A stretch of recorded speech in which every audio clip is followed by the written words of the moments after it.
approach when they surround me like the loud. Something I thought, teaching this rhyme, making the message to see night and dry. But he's afraid and a fool. I saw a bad bitch with a 3-inch tool. Cockroach love, it's a dirty affair. Legs intertwined, disgusted with a fear. Cockroach creeping up my belly to my throat. She's what I miss, how about we add one more?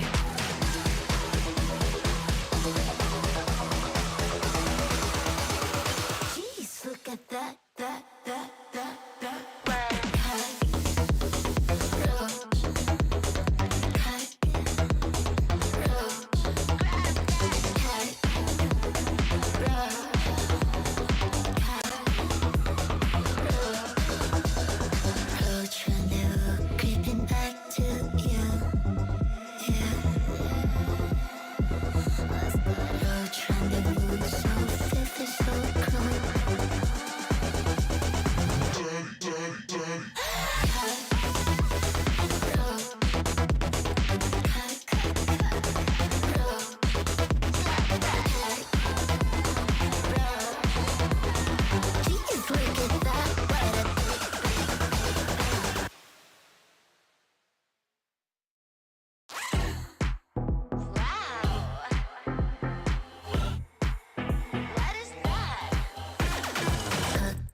Scars. I'll brush you off just like the dust upon my shoulder. I have a hunch of who you are. Believe it or not, I got the strength to blow you over.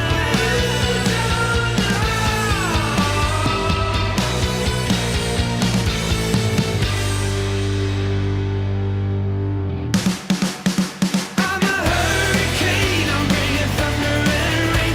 I'm a hurricane if you get in my way. I'm a hurricane.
Target acquired. Eagle 1, first strike. You have permission to engage the target.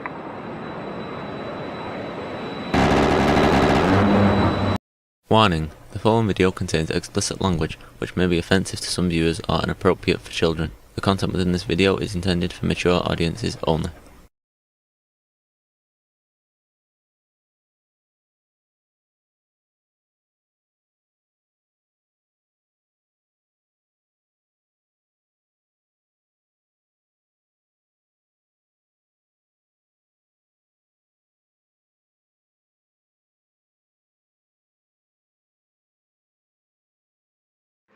Yeah, sorry, I actually muted myself down earlier and forgot to turn it back up. That's okay. Just a simple button to push. Welcome back, everybody. It hasn't been that long. I was just here, and I'm going to be here a lot of today. To be honest with you, we've got a lot going on, and we're going to be doing a little later. We're going to have Kita Bussy, whatever. We're going to have her and Steve Anderson on tonight. We're going to talk a bunch of cool stuff. It's going to be awesome. Today, though, we're going to talk about, man, so much stuff. I'm still kind of stuck on this idea that Elon is some kind of evil person trying to dupe the American government when all he's really trying to do is just go in and say and point fingers and say, hey, we're paying too much for that. We shouldn't pay that much for that. So it's very interesting to me how we're going about that. And we've got there's some other stuff too. I think that we've got a lot going on out there in the world today. And normally I have like one specific thing, or maybe two or three, but man, it's a lot. There's a lot going on out there. It's kind of crazy, to be honest. And we'll see. We'll see how this show goes. Maybe we'll have some people up a little later. Maybe not. Let me actually need to throw the link into the mod chat so that the mods can do mod stuff and send those out. There we go. Done deal. So it's interesting, what's been going on out in the world, in your neighborhoods. And I was watching a funny meme this morning on Facebook, I think. And I don't actually stay on Facebook that much, but I just happened to be over there today. And it was about how, all these people are protesting Trump and Elon and all of that, and calling them all kinds of cheat and that sort of thing. And when you point out the fact that like Biden just basically appointed Kamala to run, and we don't even know that actually happened, because we don't know that he actually sent his consent, his withdrawal, and kind of appointing or anointing, I guess, is technically closer, Kamala to be the de facto candidate. She was never voted on by anyone. She didn't run a primary. She didn't do any of the things at all. And it's pretty crazy. The whole thing around that election is nuts. And when you talk to a leftist about it, they don't want to talk about it because they know that it's wrong. What do I think about the report that says Trump admin is exploring a workaround to seek a third term in 2028? I think that's a great misdirect. If that's actually if that's happening, I think that's a great misdirect, because that sounds like something I would do. That sounds like something I would do where it would be something to keep people talking about while I'm actually doing stuff over here. What I'm talking about is, they're getting ready to do like the biggest mass deportation ever, like in our entire history. They're getting ready to do. They've reversed the app. They've played the reverse Uno card, and that app that Biden was using to allow, or had made, I guess, to allow the illegals to just walk across the border, just, you know, type in some stuff, get a kind of a weird pseudo authorization, and just walk across the border. Well, now what they're doing is they're sending, you know, people that are members of that app. First of all, they're going to use that app to track them down. Second is that what they're doing is that when they're sending out messages to those apps, encouraging those people and explaining to them how to self-deport so that we don't have, you know, so that Americans don't have to go into schools and throw them out, going into their places of work and throw them out, and all of that. And yeah, I understand that sounds really mean, sounds vicious, but at this point, look, I get pulled over for driving with no headlight, right? I get ticketed for that. We have people walking across the border, which is a much more serious crime, and they don't even get a ticket. Nothing happens. As a matter of fact, the argument is successfully made that those people walk across the border into a better life. Crap, I actually have to take this one. Stand by, guys. I'm sorry.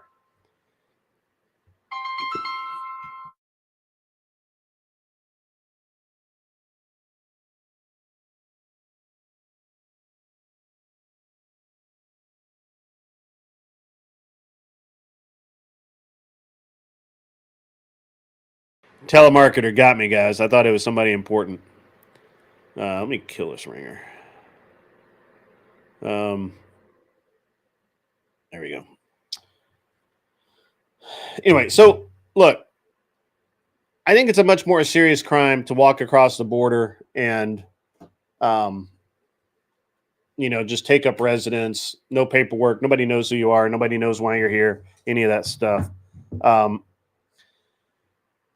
Suspense, we don't know that they're getting a better life. Although the reality is what we are learning is that if you actually do go out and you commit these crimes, right? You come in illegally, you have access in many cases, not all cases. And I am generalizing. Look, I know that there's some liberal out there listening to this, either now or in the future when it's on the VOD, that, you know, there are Americans that can't get health care, but illegal aliens, foreign nationals, have health care prioritized and paid for by taxpayer dollars, where the people paying the taxes or who have paid the taxes for years and years and years get access to nothing.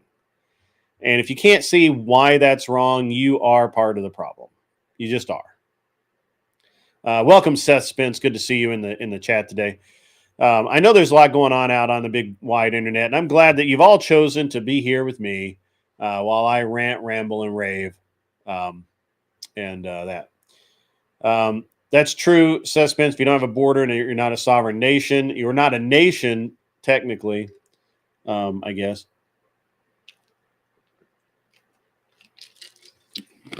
The idea of a world without borders is weird to me, right? You walk across an imaginary line in the sand in the Middle East, and they shoot you. You walk across a border in Mexico without proper documentation, they imprison you in actual fucking jails that suck. Like, Mexican jail is no bueno. No bueno at all. I don't know. You know, but the immigration thing's really interesting right now. I really think that the thing is Trump has so many things going on. I'm not really sure that the critics know what to point to. I don't think they have they don't have a clear target because there's so much. And I like it, to be honest with you. I think it's fucking cool. So, but yeah, I agree. You know, no border, no, you know, you don't have anything. So, yeah, it's cool. And there's also this idea of, you know, how fucking lame we are all now, right? Like we've gotten to the point now where a lot of people are, and actually, I'm not going to say a lot of people, a lot of men, a lot of young men, a lot of older men, they don't have the nuts to do anything but talk. They really don't have ambition. They really don't have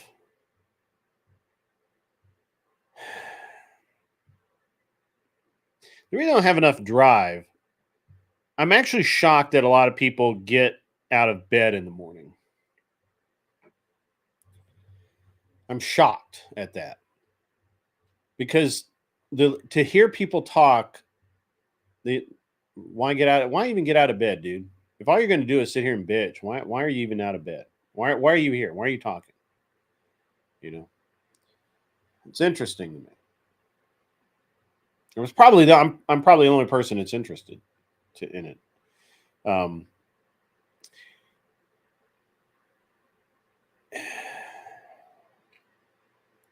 You know, people complain about not being able to get jobs today. People complain about not being able to do this and not being able to do that. But they're the same people complaining are like one of 10,000 people with a computer science degree, you know, trying to get one of 1,000 jobs. Right? Why, you know, the new degree, you know, a new class graduates every few weeks or every, I shouldn't say every few weeks, but you know, every year there's more people that do the same job you do. Assessments. Ultimately, the left is showing they don't want private property, burning down Teslas that are already paid for by private business and charging stations paid for by the city. They will always eat. That's true. They always eat themselves. True.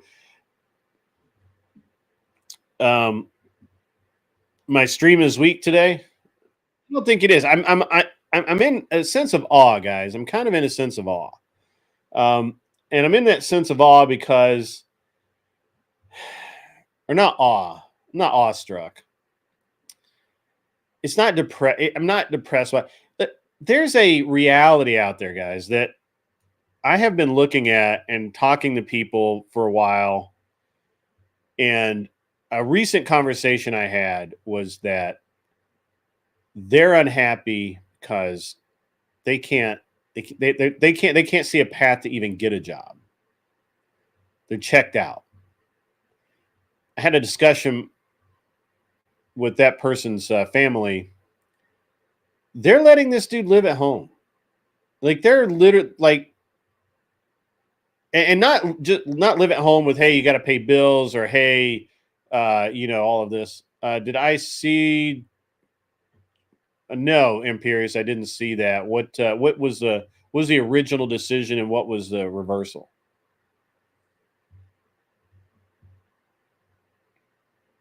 Imperious, you can come on up. If there's a mod, there should be a mod in the chat. Somebody get Mr. Boulay, if you can get Imperious the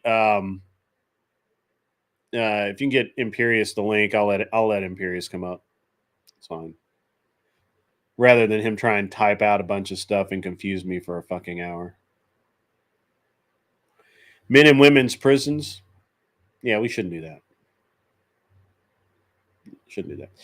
I don't know, man. I feel like that. I feel like it's just bad. It's just all bad. The way the left wants to run the country. The good thing is I think the left. The problem is they're apathetic, and they're becoming more. So it's a you know, you get what you pay for, and what they've paid for is all of these fuckers that can't do anything. And don't want to do anything. They want to sit on their fucking couches. They want to, you know, just be sitting there, not doing anything, fucking off all day. And they've got that now. Like that they do. That's exactly what they have going on. And there's no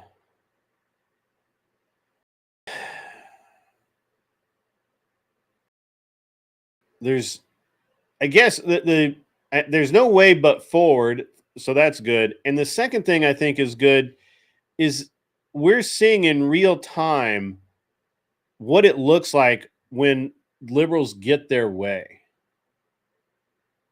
Yeah, Mr. Boulay, go ahead and give Imperious the link. Thank you for the $5, sir. I really appreciate that. Yeah, just go ahead and give him the link. He'll be good today. Ticky Tack, help programmers and computer science folks find jobs. The trend I see, they don't make a personal portfolio. That's true. They don't make phone calls, and they look for jobs in all the wrong places. You know what? I don't doubt that for a second.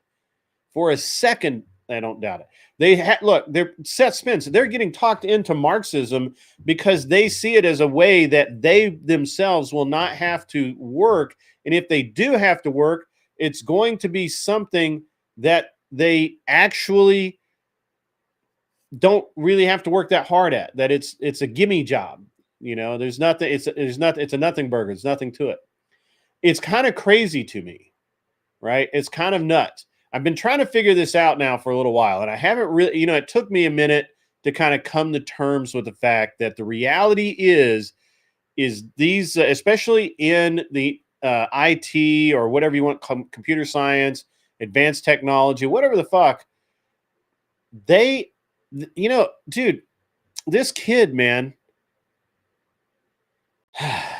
living at home and not living at home in the way that I, would sometimes live at home where I worked and I just didn't have time. There's no reason for me to have an apartment. So I would spend 1 or 2 nights at my parents' house or at my friend's house or whatever. And that way, I never felt like I was a burden to anyone. And, but what I really ended up feeling like was that that I was, I may not be earning the most amount of money I possibly could, but I was at least earning money and I was kind of carrying my weight and all of that.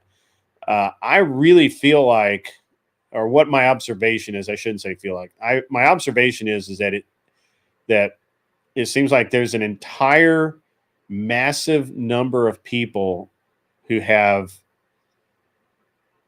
no idea what the fuck is going on, and they've been told so much bullshit. Welcome, Angel Berber. Good to see you.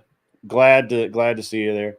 All those markets are flooded because all the Indians and Asians will take jobs at lower cost. To some degree, true, but I think that the Americans have this flawed notion of how the Chinese think. The Chinese only care about money.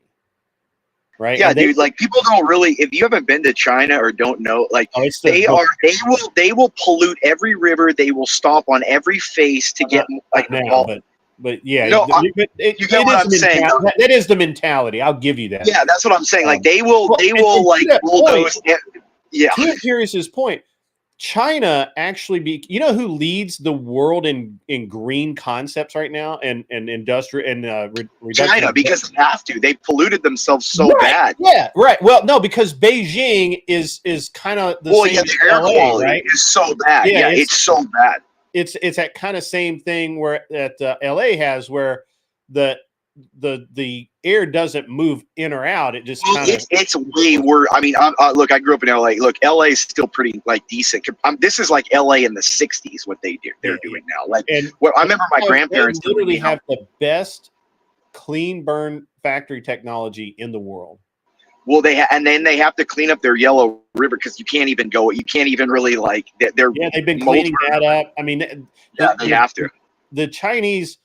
The Chinese had to do it partially because they've got a bunch of they got like 5 billion people that objected to that. So they need. Well, and also remember the Eastern culture is saving face, and to have a really polluted river in there and their capital looking hazy and foggy too. Yeah, and they're always tearing down. And so one of the things that I think one of the misnomers about China is that the Soviets actually did a lot of work in China, and the Chinese are slowly and you understand what the Soviet building mentality is concrete. Oh, yeah, it was shitty as hell. It's fucking ugly, And so it just lasted forever. It's like the AK. It just, it looks yeah, horrible, but right. it'll work forever. Super cheap, and they're concrete block buildings. So, they're just going to sit there and they won't rot or fall down or whatever. But the Chinese have been tearing them down and building all new buildings, and they, they want the best of everything. And the Chinese is a culture. I can't speak for Indians, and I can't speak for like Thai, and I mean to some degree I can, but the Chinese as a culture, they're all about money, dude. Like all about it. They are the most capitalistic society I've ever seen in my life. Well, that's what they do so good when they move here. They understand they outbeat the native here in their own game. Yeah, it's not that they are willing to work for less. They're willing to see that working for less for the next year and then gaining more for the next 10 is good. Yeah, like they'll live in a studio apartment for 5 years until they're 30, and then from 35 in cash. Yeah, like it's all immigrants. And a lot of like Iranians are like that too. Like Persians are like that. That's why they're really high end incomes too. If you look at the average, like Persian income, really high end too. They're like over 100,000, I think, in average net income as well. And that's because they will come here and live their family like in a 1 bedroom with 2 kids and the husband and wife for 4 or 5 years, get them through high school, and then fund them through college, and then the kid will go to Harvard Law or Harvard Med, and you know what I mean? And that's the thing. It's and all of every country that every nationality that has ever come to the U.S. has done the same fucking thing. I'm going to be honest though. Seth Spence is accurate here, because what happened is I don't know if you know this, a lot, and I mean a lot of China's food comes from the Philippines, Australia. Yeah, Thailand. they have to import all of it because they can't fertilize. They can't irrigate their water. Right. And people forget that China in general doesn't have that much growing land. A lot of their land is Tibet. A lot of arable land. That is correct. No, like people forget that California's Central Valley produces more food than China does. But that's because they stole the Colorado River. But I'm saying the fertile ground. I'm talking about the fertility of the land. It's that's the most, Right.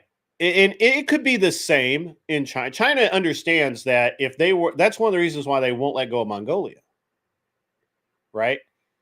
That all of that snowfall running out of the mountains that is super important to China. Right. Well, that's why they have the three water, or what is it? The Three Dragons Dam or whatever, the largest dam in the world or something. It controls all that water flow. Yeah. And it's so they're not stupid people. They understand what's going on. So, and one of the big reasons that they started cleaning up all of the rivers, and it wasn't necessarily all industrial waste. A lot of it was human waste. A lot of it was just these places were still basically in like the 60s or 50s as far as their technology was, these small towns and villages along the river. And so you have a lot of human waste and animal waste and farming runoff, and that pollutes the rivers in a very specific way. And they've been working really hard to clean that up, because Seth Spence is right. You can't grow food with toxic water. He meant to say water. Well, it's national security. You have to be able to feed your people, power your people, and have a national defense, or your country is worthless. Yeah. And China also keeps a lot of things from their own people, or they're very compartmentalized, right? Like people that work in Beijing honestly do not care what's going on in Shenzhen unless they are doing business. No, dude, they hate, the rural people in China, which is still a vast majority of their population, lives in complete squalor. It's a third world country. A lot of them don't have electricity, running water. Most of them don't have internet. I'll tell you that right now. You know what I mean? Like, people don't realize, like, the beautiful glitz and glamour of 10 Chinese cities throughout a massive country is not, it doesn't implicate that their normal population. Like, if I go out in a rural town in Nebraska, they all have a sewer system, running water, electricity, the internet. They all have cell coverage. There's a infrastructure available. There's a hospital within 100 miles. You know what I mean? Yeah. That's not how China is. People don't realize that when you leave Shanghai, Beijing, it's better Guangzhou. today, but yeah, no, you're right. I mean, It's better than it was, but it's still a third world country in 70% of their country. People don't realize that. I mean, you're not far off there. And here's the thing that I think a lot of people, when we start talking about China, they focus on Beijing and some of the other in the big cities, but it is a lot of rural land. And do you know why they built those cities? Have you ever heard of the empty cities of China? Oh yeah, yeah. Well, they have to because China. Okay, I'll just say that I got to get going in a second. I just got to the gym, but what I want to say is that China's remember, the Chinese people are not allowed to invest outside of China. So all the Chinese people, but through only the Chinese government, not through their own investments. No, and the thing, not without China, not without being part of the party, and that's why U.S. government. That's another subject. We can talk about that. Okay. Let's talk about that before. Okay, yeah. But what I'm saying is this: they don't have the ability to invest and diversify their portfolios like Americans or Europeans or even a lot of other people do. And so because of that, the government invested all that money into real estate, the one thing they can genuinely control and that they could put into their country to stimulate the economy artificially. That's a Western that's a Western idea that's not accurate to what happened. But hold on. Communist country, the government just owns all the real estate. No, I know, but hold on. But they still have the bank. If you're looking at what's happening since the shot, they've had bank runs and stuff. No, China is not a communist like it was. No, it's not communist like you think it's communist. No, that they have bank runs and they're having that problem. If you look at the Chinese economy, they are they have overloaded their investments in real estate. Most of their GDP. Oh, you mean outside of China and inside too. If you look at these cities, what they were doing is these cities, because China, for that government. Well, hold on. Let me clarify something here. So first of all, yes, the cities they control the population in the cities. They can literally just tell people to move out because they own all of the buildings, right? They own. There is no private property in China. It's all government. You have to understand that. Now you can own an apartment or something like that. To some degree, like I own 4 properties now in China. We sold one. We'll get into that. But here's a couple of things that are really important to remember. First of all, China's not as stupid as people want to think they are. They're actually, pretty smart. And their government is actually interested in they're a nationalistic government. So they're more interested to help the people of China than they are helping anybody else. But the ghost cities is exactly what I was about to talk about. So the ghost cities China had some think tank somewhere. We would call it a think tank, but they literally sat down and modeled out the population growth and all of that, right? Because they ended the one-child policy in most cases, and it's just really.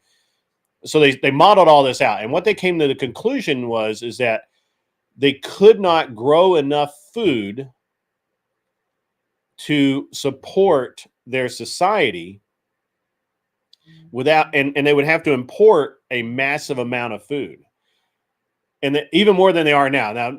Now mostly what they import is milk and or dairy products and meat, right? But what they ended up doing was they modeled all this out and they figured out how many acres of land a farmer would produce and be able to support, and how many people that would support. They actually modeled all this out. They did math and shit, and they came up with they need X amount of land. And they only have and you're right, they have a limited amount of what we call arable land that you can grow shit on. So they figured out that the thing to do was to push for people to move into cities, and then they then started building cities. They call them ghost cities. These are fully built cities. Yeah, they're pre-built. They thought people were just going to move into. Yeah, they were going to move right into. And as they expand manufacturing, production, and all of that, they just start filling these cities as their population grows, so that Beijing can never really truly get overpopulated because they will just move out. Yeah, they thought you would just move. They would build sectors of new cities based off economic growth. Yeah, they were like building cities for future. City. It's a completely different city 50 miles away or 100 No, miles. what I mean is like they would have like a certain, what I mean is they have a certain economic, let's say like that sector did chips. So they'd have all the chip people moved out of there and moved into that new city that they would, and they grow it around that kind of economic. I don't know if they're that. I don't know if no, they were. Trust me, like you said, they're smart. They did what the Irvine company did. I never make the mistake of. I used to make the mistake of thinking that the Chinese as a people were stupid, right? No, they're not stupid. Communism and blah blah blah and all that, and then and then I thought, well, because all of the Chinese people I met were very smart in college and they all spoke English, they all moved here, and all of that, but they were like. So it was like I honestly felt like it was like most Chinese were down here. We were only in America. We only saw the best and brightest. And then I've been over there, and it's not necessarily true. Now there are some really stupid people in China. I'm not gonna say they're not, but they are ridiculously capitalistic. They want to be in business with the government because when they're in business with the government, it makes it just easier for them to do business. But it's risky to be in business with the government because if you commit fraud.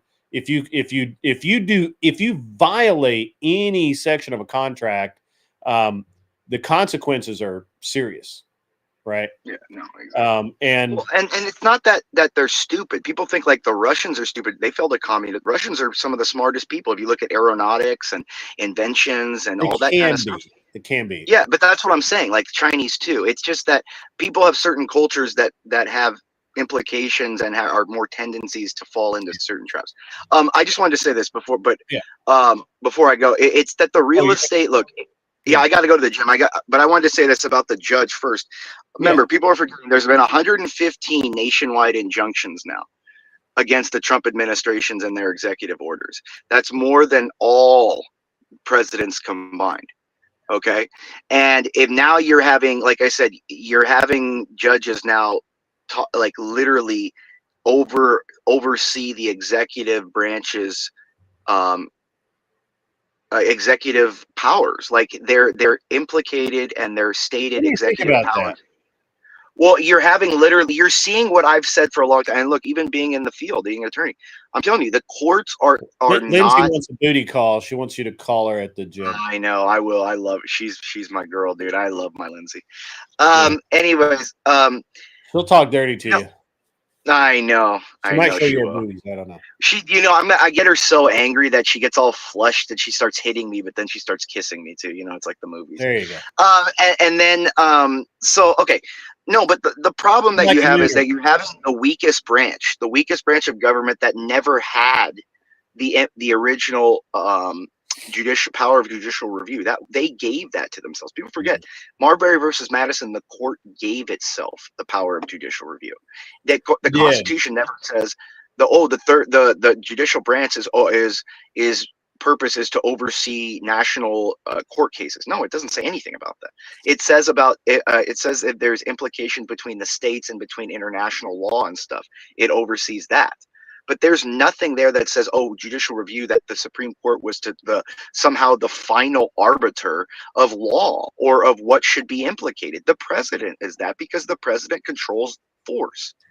And that's the thing. The court is the ultimate bulwark for the bureaucracy, because it's created this whole idea in the American mind that the courts are these divine arbiter branches that you somehow they will come to this perfect understanding that that this branch is now the ultimate decider.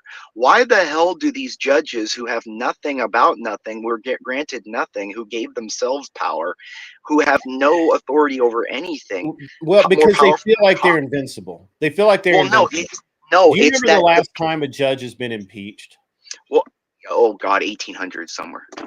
Right. In the late 1800s. They feel It's not just that. literally, and I was thinking about this the other day because they were talking about how, you know, there were some people talking about how they felt like the Supreme Court was acting as a basically acting as the executive branch, right? And I thought that kind of resonated with me, and I started thinking about it. And the Supreme Court, while I think that for the most part they've been pretty fair recently, at the same time, I don't think that I don't think that they have the same fear. It's just like Congress, right? Congress used to have a real fear of getting voted out, right? And so they actually, there was some accountability there. Presidents obviously know they're going to get voted out, right? Or they have 2 terms and are gone. But there's also there's been this battle Court since justice is there until they don't want to be there, and or they die, yeah. And it's almost impossible to impeach one. Almost, yeah. You need 2/3 of Senate. It's hard to get that. Again, Grit, it's not just that, but it's that from the beginning, there's been this issue between the executive and the courts. Okay, in every situation, I don't disagree with you. Remember, Andrew Jackson specifically hated John Marshall. He specifically hated the Supreme Court. Okay, and then Washington didn't like. Remember, well, with Washington, the court was still sneaking its bullshit with Marbury versus Madison. Washington wasn't paying attention with Shays Rebellion and stuff, and the Whiskey Rebellion. But what I'm saying is, look, the court is the least accountable, the least democratic, and they're not afraid of anything. They're bulletproof. No, but they're also the weakest. All Congress has to do is not fund the court system, and it's done. All the president this is legitimate congressional power. Remember, every year in the budget, Congress funds the court system, and the power of the purse is unlimited. What are you going to do? Have the Supreme Court come in and say, "No, Congress, you have to fund us"? Then why have anything? You're a country ruled by the courts. I got to it's the same thing. Like if I'm the president, you know what I'd say to the courts? I'm removing. Give me one second. No, if I'm the president, you know what I'd say?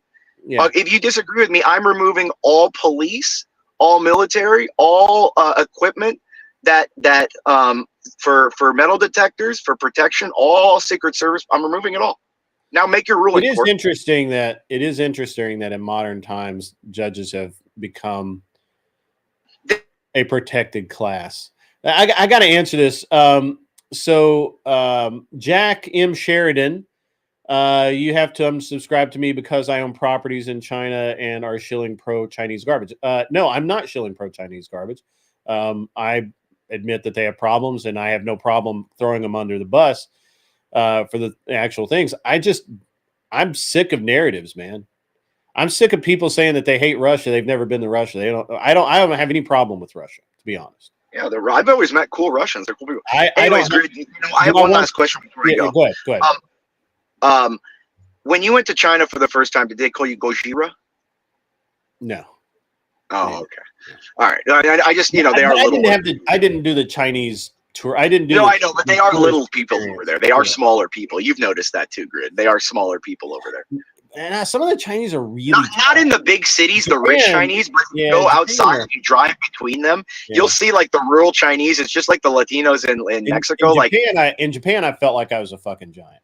They are. The Japs are small too. They're Well, because they don't eat meat. They can't grow their own cows. They don't have milk over there. They have nothing to grow all this. Not like we here in America, we're these fat white giants. You know, we're like these Sasquatches. So anyways, good. I'll be back later. But hey, good show again. Yeah, if you want to talk more about the court cases, you really should. I think you could go on for a little while. I think I'd like to hear because, Grid, you got to go into the depth that, look, the courts in go get general. your 30-minute workout out in and come out. I'll do 45 and I'll be out. All right, man. We'll see you in 45. All right, I want to talk to Jack here for a second. All right, so I own property in China because it was a great investment. I make money. I'm a capitalist. There's some hoops you have to jump through, but that's irrelevant. Did we get Sport Brand? Is Sport Brand coming up? He should come up. And as far as being pro-Chinese, I just don't give a shit, dude. I don't care about Russia. I don't care about China. I don't think China has no intention of invading the U.S. That's the kind of horseshit that morons talk about, you know, and just for whatever fucking reason. Now, yeah, Imperius did get a link. He's gone now. You can, Sport Brand, you can come up. Oh, how did he get a link? You have to ask a moderator. There's a ask who's in right now. Is anybody in? I'm not strawmanning anything, Jack. Give me the exact point. Smoking Spaceman can get you the link. It's in the mod chat. Oh, Michelle's here. Michelle's got you, bro. All right, what's strawman, Jack? What do you got? Jack can come up too. If Jack wants to come up, he can come up. COVID came from an American-supported Chinese lab. You want to keep going with that narrative? Fentanyl is imported to the U.S. from China, but from other places as well. Taiwan as well. It's interesting that we love Taiwan, but we don't like. We don't. Actually, America did, Jack Sheridan. Americans fucked Americans, and Fauci is one of the Fauci's at the root of it all.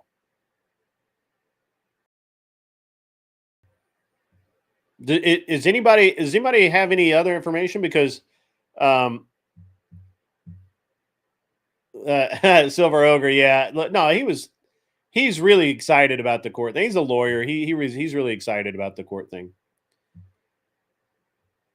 Oh, I think they're definitely. Well, that's an interesting one. I'm not strawmanning the shit. Bring your ass up here and we can talk about it. You can call me out on a straw man. I'm not strawmanning shit. You asked, did Americans create COVID? Yes, they fucking did. And they sent it to a lab in Wuhan, China. Yes, they fucking did. We know that. We know that for fucking sure. Are they stealing our tax dollars? No, we're giving them to them. We're fucking idiots. You moron. Are you stupid? You can't be this stupid. You're on my show, so you're obviously a bright person. I'm not a shill, bro. You do give it to them, Jack. You and every other taxpayer, we keep sending money abroad. We send money to Ukraine. We send money to Taiwan. We send money to China. To normalize relations, what's the problem with that? Micro Machine Imperius, that's funny. I like that. Yeah, I did vote for Trump because I think that he will stop sending our money overseas. I'm an isolationist, sir. You don't know what the fuck I'm okay with, Jack Sheridan, and you won't bring your balls up here to put them on the rack to get smacked. You didn't just talk shit from chat. I'm not okay with sending anybody money, you dumbass. I'm an isolationist. But we did do that.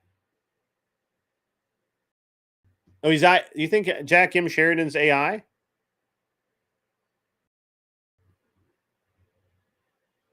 You're not an isolationist, Jack. I guarantee you're not. I bet you are 100% behind the war in Ukraine. I bet that you support us bombing every country in the Middle East. I bet you support us being in the Middle East. flexing our muscles, making sure that dumbasses are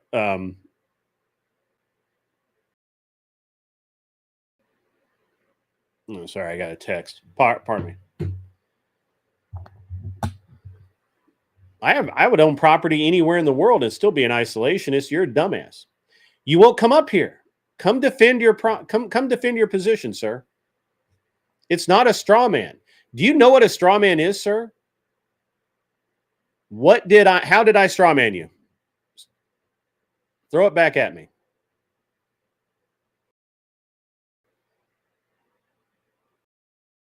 I'm a capitalist, sir, and I can be isolationist at the same time.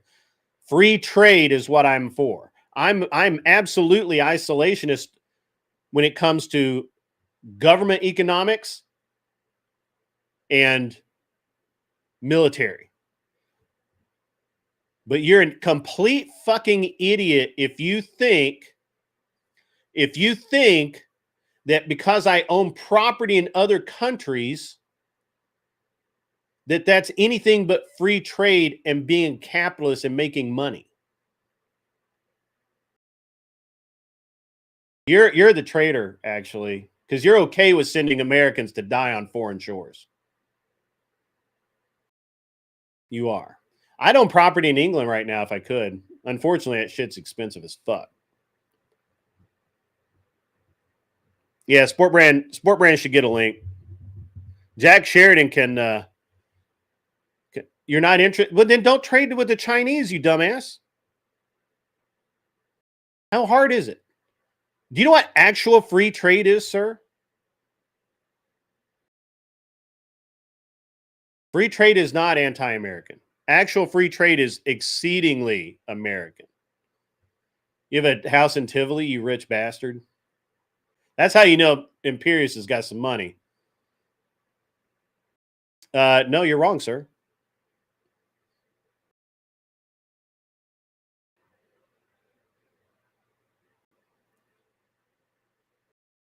I think Jack may be an AI. But I tell you what, Jack, if you can prove any of the shit you said, I'll give you $100. Come up here, bring your dick up here, and get it smacked because you are absolutely fucking wrong. And let's go. I'll give you $100. I'll cash app it wherever you want. $100. I'm good for it. I bet you aren't, but I am. Bring your dick up here. Come on. Because I'm going to smack you down like the little bitch you are. You do need well, obviously you do. Come on up. You won't.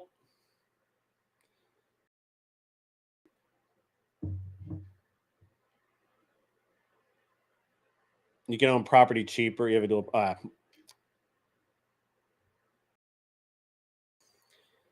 yeah. I believe Imperius, I can't argue. I can't argue with you on that. I don't know enough about owning property in Italy other than it's fucking expensive as shit. You haven't explained shit, sir. Imperius got WMD got knocked in the dirt. That's funny as shit. Whoops. Don't piss off the robot. The robot has no sense of fucking humor. Angel Berber, how the hell are you, sir? I'm good to see you. It's weird that people don't seem to understand the actual idea of free trade, free of government interference. I'm a constitutional conservative. I bet. Yeah, hates Jenny's. Whatever.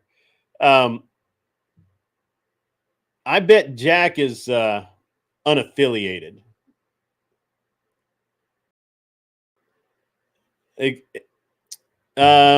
Wait. Explain which part, Jack. Isolationism, free trade. What's actual free trade? Actual free trade is free of government restriction. That means if I buy something from outer fucking Mongolia and I pay to ship it here, then whatever tariffs, taxes my state puts on it, fine. If there's a import tax by the federal government, I have a problem with that. The federal government not supposed to do that. States can. That we fought a whole war over it called the Civil War. But in other countries, if other countries tax my goods going across the sea, like Japan, for example, let's take this example. Back in the olden days, we had free trade on automobiles for the most part. Japan, and I'm going to pick on Japan. Germany did it too, but Japan was the worst guy. Japan put a massive, like 120% tariff on any American vehicles coming into Japan. At the same time this was happening, U.S. lawmakers removed all tariffs from Japanese cars. And not only that, not only did they remove the tariffs, they also gave incentives to Japanese car companies to import more cars. And in the 1980s, 1980s, they built an entire fucking factory right down the road from me for Nissan that is not even technically isn't even American soil.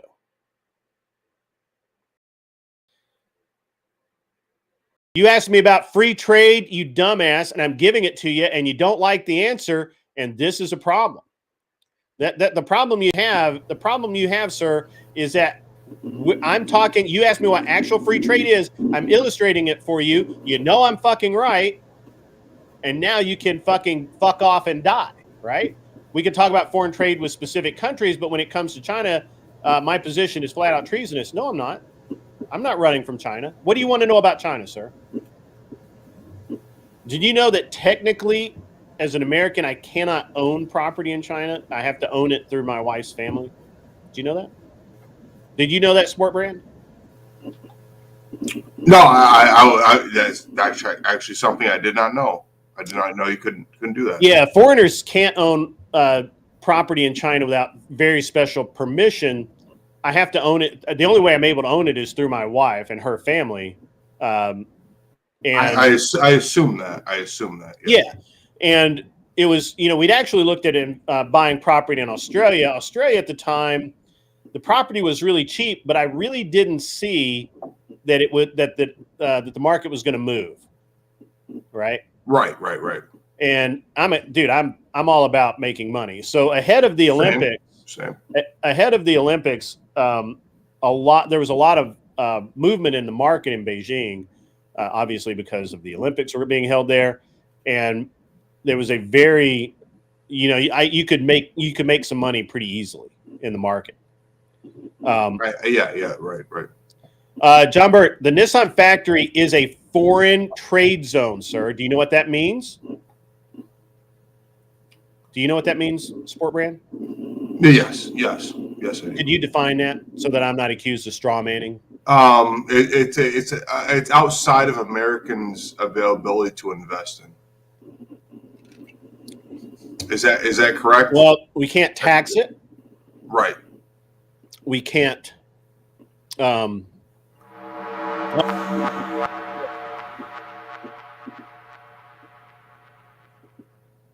Angel Borba donated $10 super chat. It's interesting to see so many people stuck in a Cold War mindset of anti-Russia and China no matter what, from a lot of people who weren't old enough or alive to know it. Another form of derangement. It is actually a serious form of derangement, but that's okay. Quick gish galloping all over the place, Jack Sheridan. It's not nothing. Nothing I'm doing is treasonous. I invest in a country. I would invest in Russia right now, honestly, if I could, because I bet there's some deals. I buy products. I'm actually going to on a invest in regular China. basis. If I need to understand more about the market, but there are some fucking deals in China right now. I mean, in Japan. 100%. No, In 100%. Japan. 100%. In Japan. Like I was, I need to understand more about the market because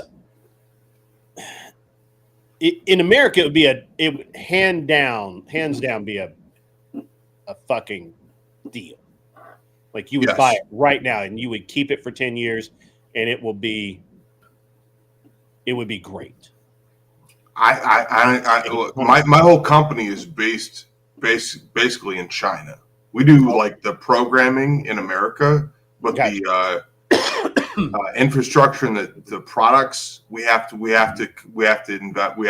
import those from China because they're the only people who can actually do it. So I get where you're coming from. Right. Yeah. So it's interesting. And this is only, I mean, this is just an aside, right?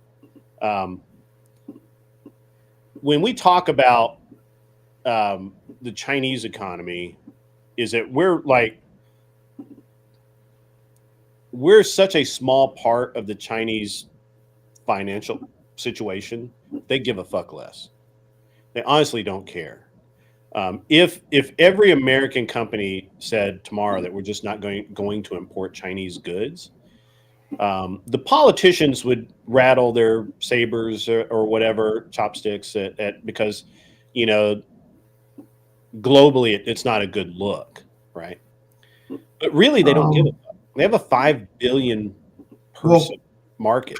Kind of. The Chinese economy is kind of imploding a little bit. Yeah. I mean, it is, and they are slowly. Kind of it's been slowly. There's a lot of riots. There's a lot of riots. There's a lot of the ghost cities and whatnot. People are very upset with the. The ghost cities are fascinating. They fascinate. Those are insane. Those are crazy. Those are wild. Yeah, those are wild. I still don't really understand when they're going to actually move people into them, but it's fucking. I don't think they are. I really don't think they are because now they basically the concept of buying a house is completely different in China than it is in America. Yeah, right. So, you have to pay all up front on a real estate property before it's built. We don't have to do that in America. Yeah. Well, here's another thing. Well, I mean, all right. So first of all, up until just very recently, there was no credit in China. Right. You didn't have I mean, they realistically didn't. They didn't issue people visas and MasterCard. They just didn't. No. Most people, paid cash money, and most people didn't even put their money in banks. They literally had it in their fucking freezer or whatever. Yeah, which is wild. It is wild, right? But I understood. So my understanding, and this is just a loose understanding, because when I was over there 10 years ago, and I kind of asked about it, and the closest thing and I don't know that this is a serious answer, but what I was kind of told is that it's very, very hard for the Chinese banks to convert over because they just haven't done business this way in a very long time. And he would, they all, it sounds so fucking bad to say, but they all look alike. And so, that's true. That's true. How do you know that this Yan He is the right Yan He? Right. That owes the debt. Right. Yeah. I actually feel bad for the Chinese people, to be honest. Jack Sheridan, no, I do not. I do not have dual citizenship. My wife might have dual citizenship. I doubt it. Jack, get up on panel, bro. Yeah, he should get up on this guy. Yeah, Jack, come on, bro. He doesn't have it in him. He's full of shit and he knows it. My wife's a U.S. citizen, and she was actually very nice citizen before. Yeah, before we got married, she was in that process of getting her citizenship. So it was actually I bet she cooks phenomenal. I'll be honest. She does okay. Yeah, it's a very interesting thing because is it just a kind of a sidebar? When my wife was getting her citizenship, when we actually got married, kind of in the middle of that, and it was one of those things where like, well, should we? I've already said no, you fucking idiot. I do not have dual citizenship, and my wife, I don't believe my wife. What's the big deal if he does? Like, yeah, well, I mean, who then I cares? might be a spy. These fucking idiots. I don't know. Anyway, so it actually kind of set back her citizenship process because of her getting married while she was in the process of it. It's interesting. I now have a better understanding of the process. And it's one of the reasons why I have such a problem with Mexicans and other people just walking across the border and being handed documents. No, same here. Yeah. I actually have dual citizenship. Do you? To be honest. Yeah, I can still become an English citizen myself. Oh, really? Yeah, my father was. I'm only second generation American. Oh, interesting. My father and my grandfather were both basically English citizens, so I could move back to England anytime I wanted, if I really wanted to. I'm trying to understand what he's trying to say here. One word allegiance to one country. That doesn't mean I don't invest in other countries, you dumb fucker. What the fuck? How about just phrase up against the wall? Are you Daniel's gay? That's a very gay thing to say. Deport me. Oh no. Bro, I don't want to go back to Britannistan. Please don't. Please don't. Okay, yeah, no, I don't want to. Yeah, no, that's not. That's a muzzy country as far as I'm concerned. It is now. They lost their way. That's crazy. Deport me. Okay, all right, bro. My family's fought. Convert to Islam. That's funny. That's crazy. Daniel Zahn is after you, bro. He wants to smoke. Yeah, he does. Investing in China is treason. No, it's not. Are you an idiot? No, what? What are you talking about? Apple is treasonous. Do you use an iPhone? Are you doing this on an iPhone right now, Jack? Yeah, every cell phone anyone has is from China. Like, you're all treasonous on that premise. I have a Samsung. It's probably from Korea. Yeah, it's denial much. It's all Asian. This motherfucker lives in the city of denial. I'm just saying, man. You don't come at me with that bullshit. That's wild. You can't. I actually know the guy. I actually know the guy who set up the manufacturing for Apple in China and how they got all of that to work.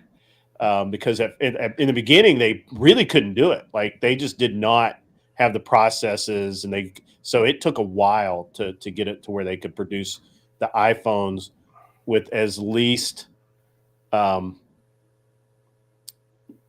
number of defects possible, and get a production rate. I got you. Yeah, it was. I think they tried in Vietnam first because I think a lot of companies. I think it's cheaper to do business there. I think they tried in Vietnam first, and they just could. It just could not happen. Vietnam is a wonderful place. Yeah, they ended up in China, and I know the guy who set that factory up. I'll be honest, my uncle, well, my uncle's brother is the guy who started DoubleClick, which is what made Google wildly profitable. Yeah. So they made a ton of money. Yeah. So the DoubleClick is what made Google have. That's fucking true. That's fucking true. Third world Ohio. Yeah, actually, that's fucking true. That's dope, and it's fucking accurate. It is the kind of the third fucking world there. That text I got earlier when I was looking at my phone. I have painters going into. I have 3 painting companies going into a building right now or a house to give us quotes on painting it. And yo, Grid, you still buying an HVAC company? I would love to. If you do, I work for a low rock company, and we can do diagnostic. That would save you like a ton of money. Yeah. We have a private low rock. I used to know a guy. Now that you think about it, in my network, I used to know a guy who sold HVAC equipment. I would if you had his number, I would love it. I need an HVAC guy because we're trying to get understanding of what the computer chips are that work with HVAC, so we can do a diagnostic setup. That would help us so much. Yeah. I did suspense. I did own property in California for a few years. I made money. I was glad I got out. The taxes. So let me tell you how this worked out. So most of the properties I own are rentals, right? And so we bought a house in California. We were out there for a little while, and then we moved out, and I rented it for a couple of years. The fucking property tax. So this house, it was we bought it for $615. We put $300,000 down. The payment was about $2,300 a month.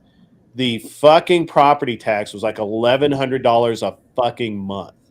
Oh damn! And so we rented it for $4,000 a month or $4,500 a month. It ended up getting to the point where we wanted to make $1,000 a month per property, right? It got to where we were making $800, and then it was and the taxes just kept going up, brother. Like it wasn't going fucking down, and I ended up selling the house. I was like, I'm like, get the fuck out of this. Did you keep it like straight up, or did you like invest in it, like redoing the floors and like sinks and stuff like that? Yeah, we had to do about the first tenant, it was good. My wife went out there and oversaw because I would have gone like really, really far with it. My wife went out there and oversaw the renovations, or the cleanup or the clean out, whatever you want to call it, between tenants. And basically it was literally just like we pulled some carpet out, put some carpet in. It was nothing. It was like $3, $4, $5,000, something like that. Put the new people in there. They were in there a little over a year, maybe a year and a half, and they did like $28,000 worth of damage. Oh my God. Yeah. Damn. Yeah. Oh my God. 20. Wow. Holy shit. I mean, like broken drawers in the master bedrooms, vanity. Do you use a property management company? No, I do it all myself. Oh, so I suggest having a property management company, because like getting checked on those guys, like again, a property management company is like kind of a subsidiary, and they can fleece you a little bit, but having good guys on your side to check on them, they can keep the people in line, right? It's a weird. Like, yeah, no, I never have any problem. The problem with the tenants is always like that tenant, they paid on time, every month, never had a problem out of them. But it was when they moved out, then you found all of this shit, right? Like, and that's what the property management some of the stuff and say like, hey, dude, you can't do that stuff. Yeah, they always. I mean, it doesn't matter if the property management's kind of a scam. They don't do. No, well, yeah, no, you're right. No, you're right. You're 100% right. But it's working for you. I handle all my. I do all my own stuff. I usually do most of the. I used to do I've worked for a property management company. Yeah, I used to do all of the handyman stuff too, but now I have people that do it, and I have really good stuff. I got into the properties in China because this is interesting, by the way. So, again, it's really hard for Chinese people to go get loans, even companies. Yeah, no facts. No facts. And so, there was a company developing a oceanside kind of condo resort, and so for about the equivalent of about 90,000 US, we bought a condo. My parents-in-law did. They bought a condo. They gave it to us, or they bought the condo for us. So what happens is half the year,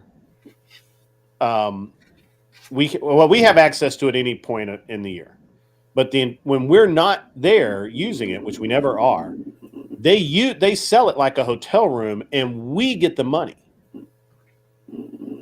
And during the busy season of the year, which is only like 8 weeks, 10 weeks or something like that, because of the way the weather patterns are, it may be a little longer, but I think it's like 10, maybe it's probably 2.5, 3 months, 10 weeks, 12 weeks, something like that. During that period of time, it can make, thousands a week, thousands, and we own it. We own that. That's our, that we own that condo, and they take care of all the maintenance. They take care of all the linens, all that. It's just like owning a hotel room. So that's how they finance their projects, right? Because they sell off these rooms to Chinese investors. And so my parents-in-law bought it and gave it to my wife and I as a wedding present, as a sort of wedding present. And then we bought another, I think it's a 2-bedroom condo, and then we've got a 3-bedroom condo, and then, these are all like condos, right? No, not houses. We have a uniquely American idea of what a house is. So, but and we just rent them double story and whatnot. Double story. No, dude. I mean, like think of Trump Tower or something like that, like a massive 20, 30, 40 story fucking building. All right. And you own a it's like owning an apartment in New York. I got you. Yeah. Again, exactly. I'm not wealthy like you, but yeah. I get what you're saying. Yeah. A two bedroom would be phenomenal if I could have that in my portfolio. Yeah. So we owned we had 5, and we had one that was that was rented by this business guy, and then he ended up having to move he got transferred to a different location, and so I think he actually came to the U.S., and so we ended up having to put somebody else in it, and that particular property was always kind of a problem to get like long-term people in, and so we ended up selling. And the market hit like a huge curve, and I'm like, I can't not sell this.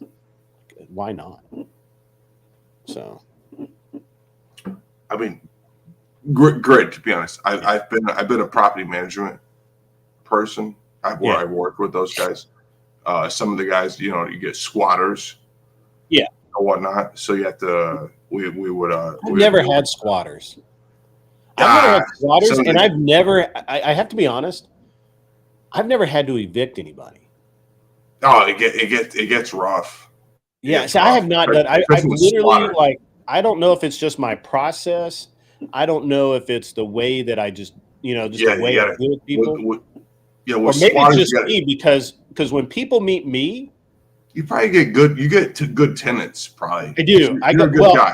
Yeah, you're a good guy. Let me tell you my secret, bro. My secret is I buy good properties. When I go in and renovate them, I don't cheap out. I'm not putting flat white in every room. I'm putting, I go through it. I put real colors in. I make it like nice. Somebody. Very I make nice. It like a fucking home, right? Yeah, very nice. And then LED lights throughout. I don't, we don't go back through. Oh wow. 30. Yeah, I put LEDs in. I'll do. Nice. I put new AC systems in if it needs it. If the AC system's like 8, 9 years old, that thing's out of it. That's out of it. Like, most people would not do that. Most people would not. It's cheaper to spend $5,000 while I'm already there working to put a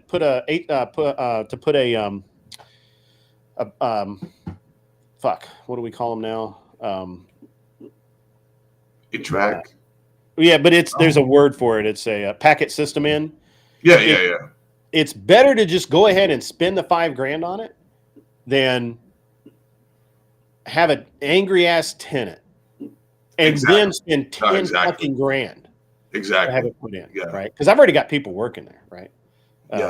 Putting AC. AC. Once my guys put the packet unit down on the pad, having the AC guy come out and actually like hook everything up, that's like $300-$400. Yeah, I've worked with some guys who were like squatters. They basically they basically took over the property, and people were like, "Yo, we got to get them out of there." So what we had to do was do 2K, and we would drop a gravel in the yard. Yeah, you were talking about that. Yeah. That was the main thing we would do. So the worst tenant I had also screwing the door shut. Screwing the door shut. Yeah. Yeah. The worst tenant I had was last year. We had and the neighbors actually told me afterwards. I wish they had told me during it. So this guy, he checks out when he moves in. He works for a construction company as a kind of a rep, and or pardon me, a trucking company as a rep. He's not on the road anymore, that kind of thing. And he makes a shit ton of money. His wife doesn't actually make any money, but didn't really care because he made a lot. And everything seemed normal. A month and a half in, something happened like a month and a half in where I was like, that's weird. I forget whether it was like he didn't pay. So I allowed him to split the deposit. I allowed him to put the first month's rent and the deposit up, or half the deposit up, and then at the halfway through, he was supposed to pay me the rest of the deposit. He didn't do that. I was like, whatever. You just pay it with next month. Just pay it at the first of the month with the rent. He only paid the rent for the first of the month, and it was always this back and forth and finally he was like 2 months behind, and I'm like, dude, I can't ever let anyone get 2 months behind. I just don't do it. Something's got to give here. And he's like, yeah, I'm not really working, blah, blah, blah. And he would just disappear, and you wouldn't be able to get him on the phone or whatever. And so he was like super nice. He'd call him up and he'd talk to you and be like real, my wife's, his wife left him, moved back to Florida because she hated Tennessee. Supposedly emptied his bank account, all this, bullshit. And I'm like, look, dude, I don't care about any of it. But 2 months behind, I can't let that go. Something's got to happen. Either you need to pay me 100%, or you need to move out, because if we get 90 days behind on rent, I'm going to evict you, and that's going to follow you the rest of your fucking life. And in Tennessee, we have enough renters that we will not rent to somebody with an eviction. Yeah, exactly. Yeah, we just want to. Yeah, no, I've been there. Again, I've only worked in like home equity companies and whatnot, working with that and getting them out of there as soon as possible.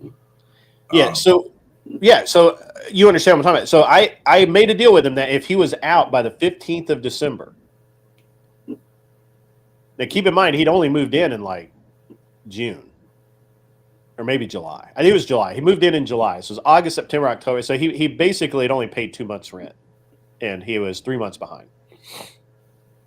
I said, if you're out by December 15th, I won't evict you. And he's like, okay. And he was out, and he moved out. I mean, like, he left some trash, whatever.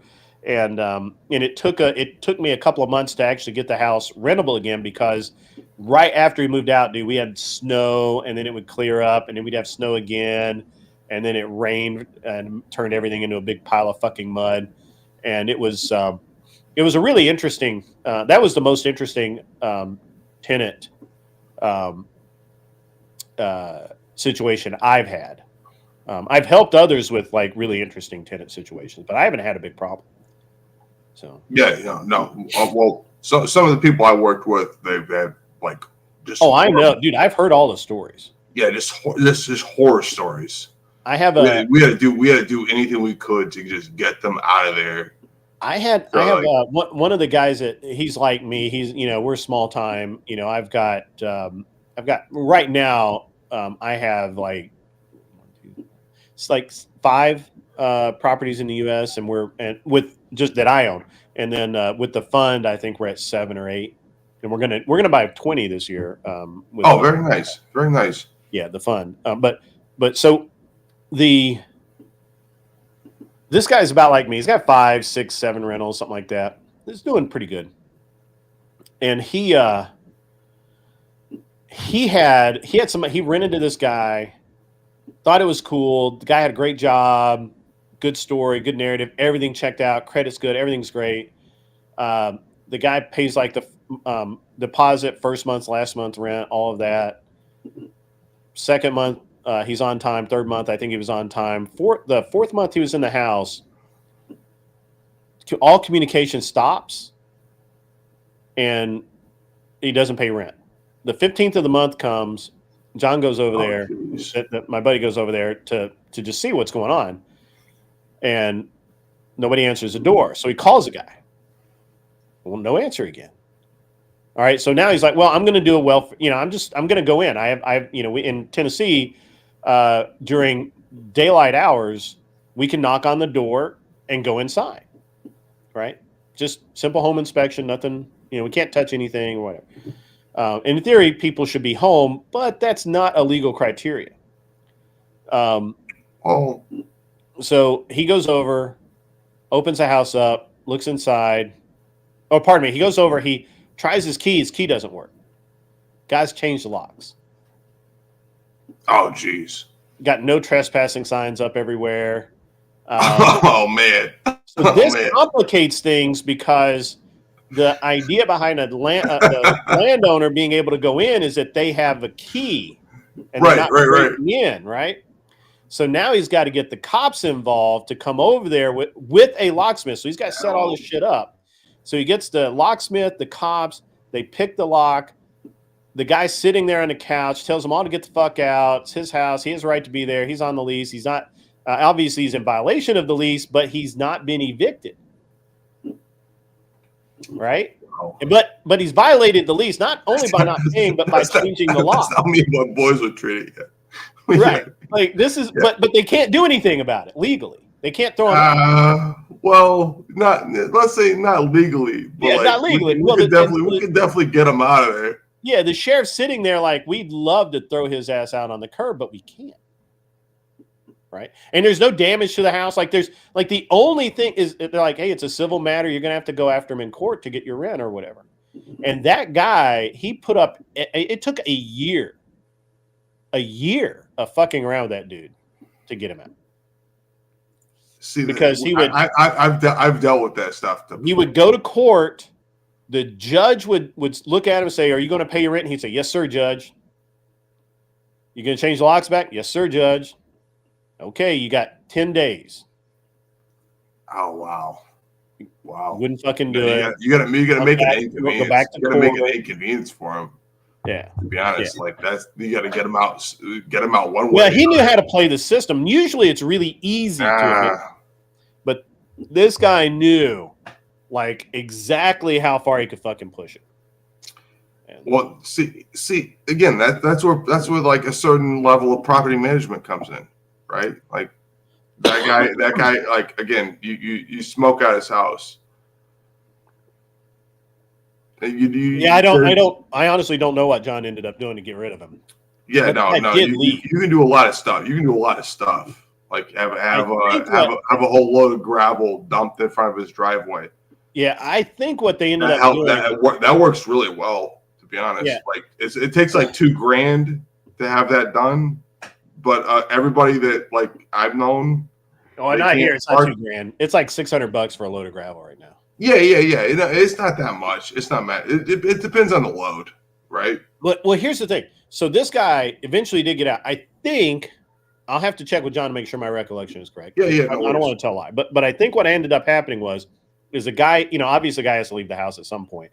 Guy leaves the house. They're watching the house. As soon as he leaves, they roll up. They punch the lock, put a new lock on it, and like a really like stupidly secure lock. Lock the entire house down. And parked in the driveway and waited for the guy to come home.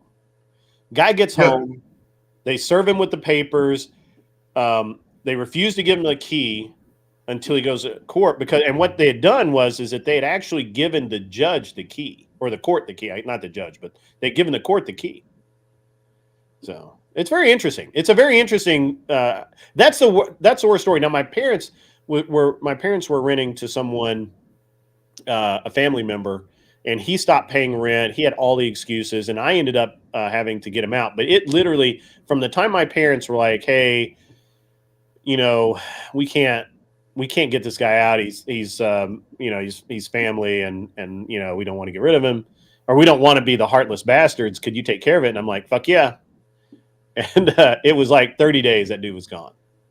Yeah, no, it was the same thing for me. I had a family member who was renting out a house, my grandmother's house after she passed away, and we had to basically kick the door on him, and then basically tell him like, yo, you gotta get out of here, bro. Mm-hmm. Like, this is not you did not pay up for this. Yeah. So what happened? In my case was I went over, I printed out the form from the sheriff's department, went over, put it on there, gave him notice of when the hearing was going to be, told him that, he either had to go to the hearing. If he didn't go to the hearing, literally the sheriffs were going to be at the house that day. And we were going to open the house up, and the sheriffs would just take all of his crap and put it on the lawn if he didn't go to court. And honestly, it doesn't actually work that way most of the time. Most of the time, the sheriff will say, "Yeah, we're going to be there that day," but they'll say, "Well, no, we don't have an officer available. It'll be tomorrow, or it'll be the next day, or whatever." But anyway, it doesn't matter. He didn't know that, and I didn't tell him anything different. So he shows up at court again. He stands in front of the judge, and he says, "The judge says, do you owe this money?" "Yep." "Do you have any reason why you're not paying it?" "Not really. Been tough times. Don't have any money. This, that, whatever." I'm just like, okay, I understand all that, but got to pay your rent. Can you pay it within the next 2 weeks? "Nope." "Okay, well, you have 2 weeks to either remove yourself, or you have to be. He'll issue a notice of eviction, and then the sheriff will move you out." And so 2 weeks later, dude was gone. Like, it was 30 days, man. Absolutely. Oh, very nice, very nice. Jack's still spurging out in the chat. I think he's arguing with Jack. So somebody send Jack the link so we can hop on. Come up. He's too big. I would love to talk to this guy. Yeah, I would too, but he's too big a pussy. He doesn't want. Look. It takes a lot to actually come up online and defend your beliefs. Well, Grit. It's always nice talking to you. I always love talking. You're a gentleman.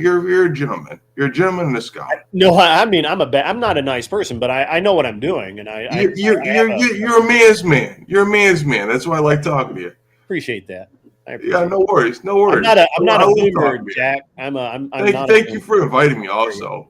Yeah, no, you're fine, man. It's wonderful. It's good to kind of talk about different things. Yeah. This all started with the idea that you used to go on Angela, and I don't know who Angela Knight is. Who's Angela Knight? Does anybody know? I have no idea. Is that a big stream? I used to go on Angela. Probably bigger than me. There's only 10 people watching right now, Jack. You can come on up. You're safe. That's not You're not safe. a big stream.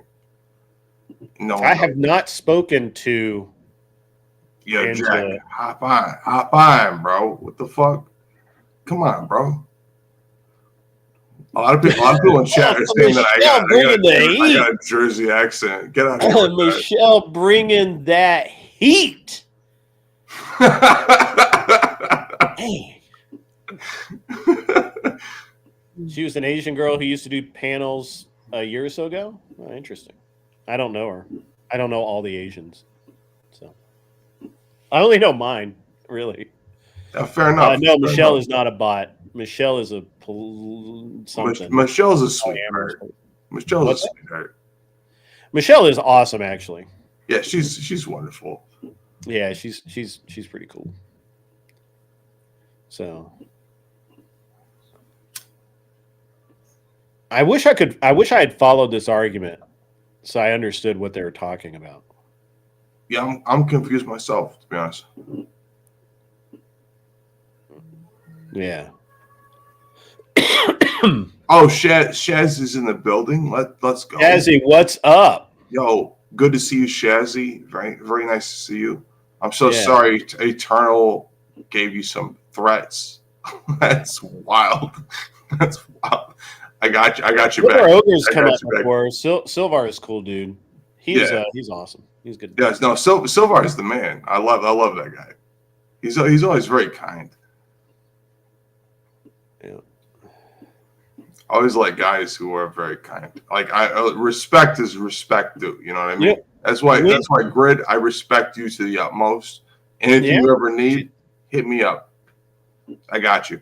The HVAC stuff, I got the LoRa diagnostic, and I would love to give you the programming for that. It would be you'd be in the top 1% of HVAC. You know what's really interesting is he's arguing with Lord of Pies, and Lord of Pies and I only agree on very specific things.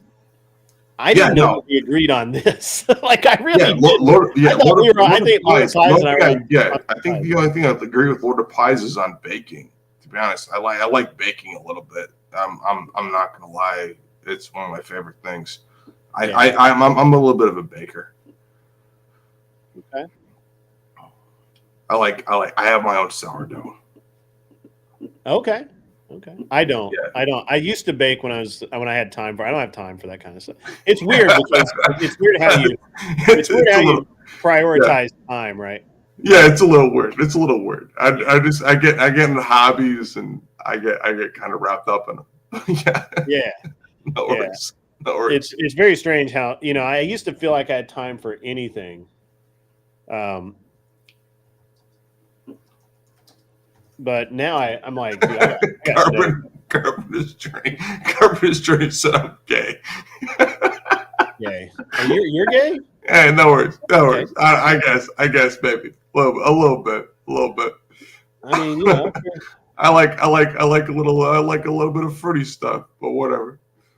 I mean, hey, man, okay. No, you don't have to pay me credit. Don't worry. I got my own stuff. No worries. I mean, I talk bad shit about gay people all the time. So if I've offended you, I apologize. Well, I love the ladies. Plus, sometimes I get a little bit of the. Gays do too. They need the fashion advice. Yeah. I love wearing nice clothes. Hey, yeah, right. What's the big deal? Awesome. What's the big deal? Yeah. I like a nice suit. I encourage more men to be gay. That's more. Oh, I used to. Now I'm married, but back before I was married, I encouraged more. Be gay. No, bro. Don't do that. More women left for me, bro. Right? I'm just saying. Let's go. I mean, I'm not. Yeah. I mean, I hate to take the unfair advantage, but I will every time. So that's pretty funny, though. I love a nice suit. That's my thing. I like dressing well.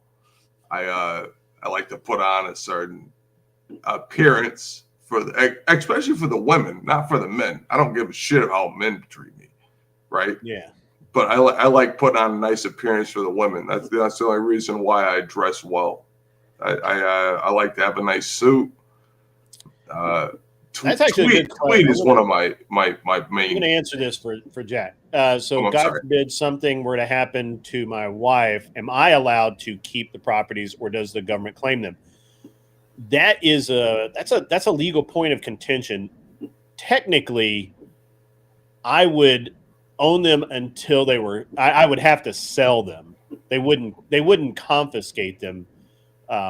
But if I didn't sell them within a specific time block, yeah, I'd probably have to.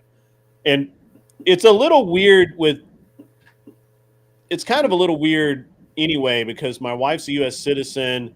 Technically, China doesn't acknowledge dual citizenship, or did not acknowledge dual citizenship. I think they do now. I don't know why, but I think they do now. I'm not 100% on that. I don't pay attention that much anymore. But that window passed, by the way. The real estate market in China was like really cheap, and it went really big, and it's kind of stayed at that level. And so there's no point in investing with a flat if everything's flat, right? Like you're either going to lose money or you're going to make a little tiny bit of money. But yeah, I could. The way it should work is that if something happened to my wife, the way it's supposed to work is my son would technically inherit it, right? and then he's part Chinese, but he doesn't have any Chinese documentation at all. He doesn't have a passport or anything. So I'm pretty sure the way their law reads is I'd have to sell it within 90 days or 100 days or something like that. Great. You said you were part Irish or Scottish? Scottish, yeah. See, a little bit of Irish, but mostly same Welsh here. and Scott. Welsh. Oh, very nice, very nice. All of that northeast, northwest. Oh, it's southern. The Welsh.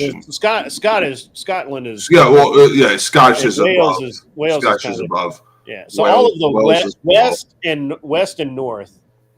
Gotcha. I don't have a whole lot. Same here. I'd have to look at it again. I don't think I have a lot of English. A little English, because I also Very am. little. My last name. My last name is very English. Yeah. My dad was actually Norman. Yeah. So I get it all the round from people in certain areas. Yeah. Shaz says I'm North Ireland. I'm also North Ireland. Yeah. I gotta clarify something to Jack. Jack, currently we do not have free trade with China because of bad deals that have been made by politicians who are globalist, which I disagree with. Actual free trade is what I encourage, and that means that I could buy property there, assuming that they would sell it to me, and then I would be able to then keep that property until I passed or willed it to my sons. In theory, I can will it to my sons, and it would be ours in perpetuity. However, currently, the way the system is that for a long time, and to this day, if a foreigner wants to buy Chinese property, it can be done. It's not as hard as buying property in like Dubai, but it can be done. It's just really hard. It's really, really hard. Very true. Very true. And it also depends where. Now, everything I own basically is in Beijing or kind of around Beijing. So, because are you trying not to make sense? Hold on.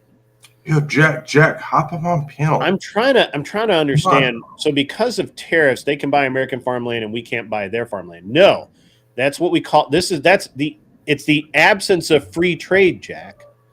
If we had free trade, then I would be able to buy things in China, other than factories. You can't buy a factory. I could buy real estate in China, and they could buy real estate here. We are the fucking problem because we are not isolationist. We do not believe in free trade. We believe in our government regulating all trade, which is wrong. Like literally, we fought 2 wars about that. We fought the original war that everyone knows about, called the Revolutionary War. Then we fought another war called the Civil War. People don't understand why the Civil War was a trade war and not over. It wasn't about slavery at all. Like that's revisionist history. Yeah, I agree with Lord of Pies here. I want to bring look.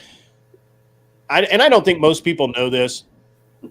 The United States is still the largest manufacturer of goods in the world. Chinese do not beat us. Japanese do not beat us. Nobody beats us. We are it. However, what we manufacture over here tend to be things like airplanes and some other we manufacture a lot of complex things. Well, I mean, there's a certain aspect that we have in America that other countries don't have, right? If we get involved with the 3D printing aspect, like the Elegoo, Centurion, I have a Bamboo Labs. Oh, you got a bamboo? Yeah, I got an P1S? X1 carbon. Oh, very nice, very nice.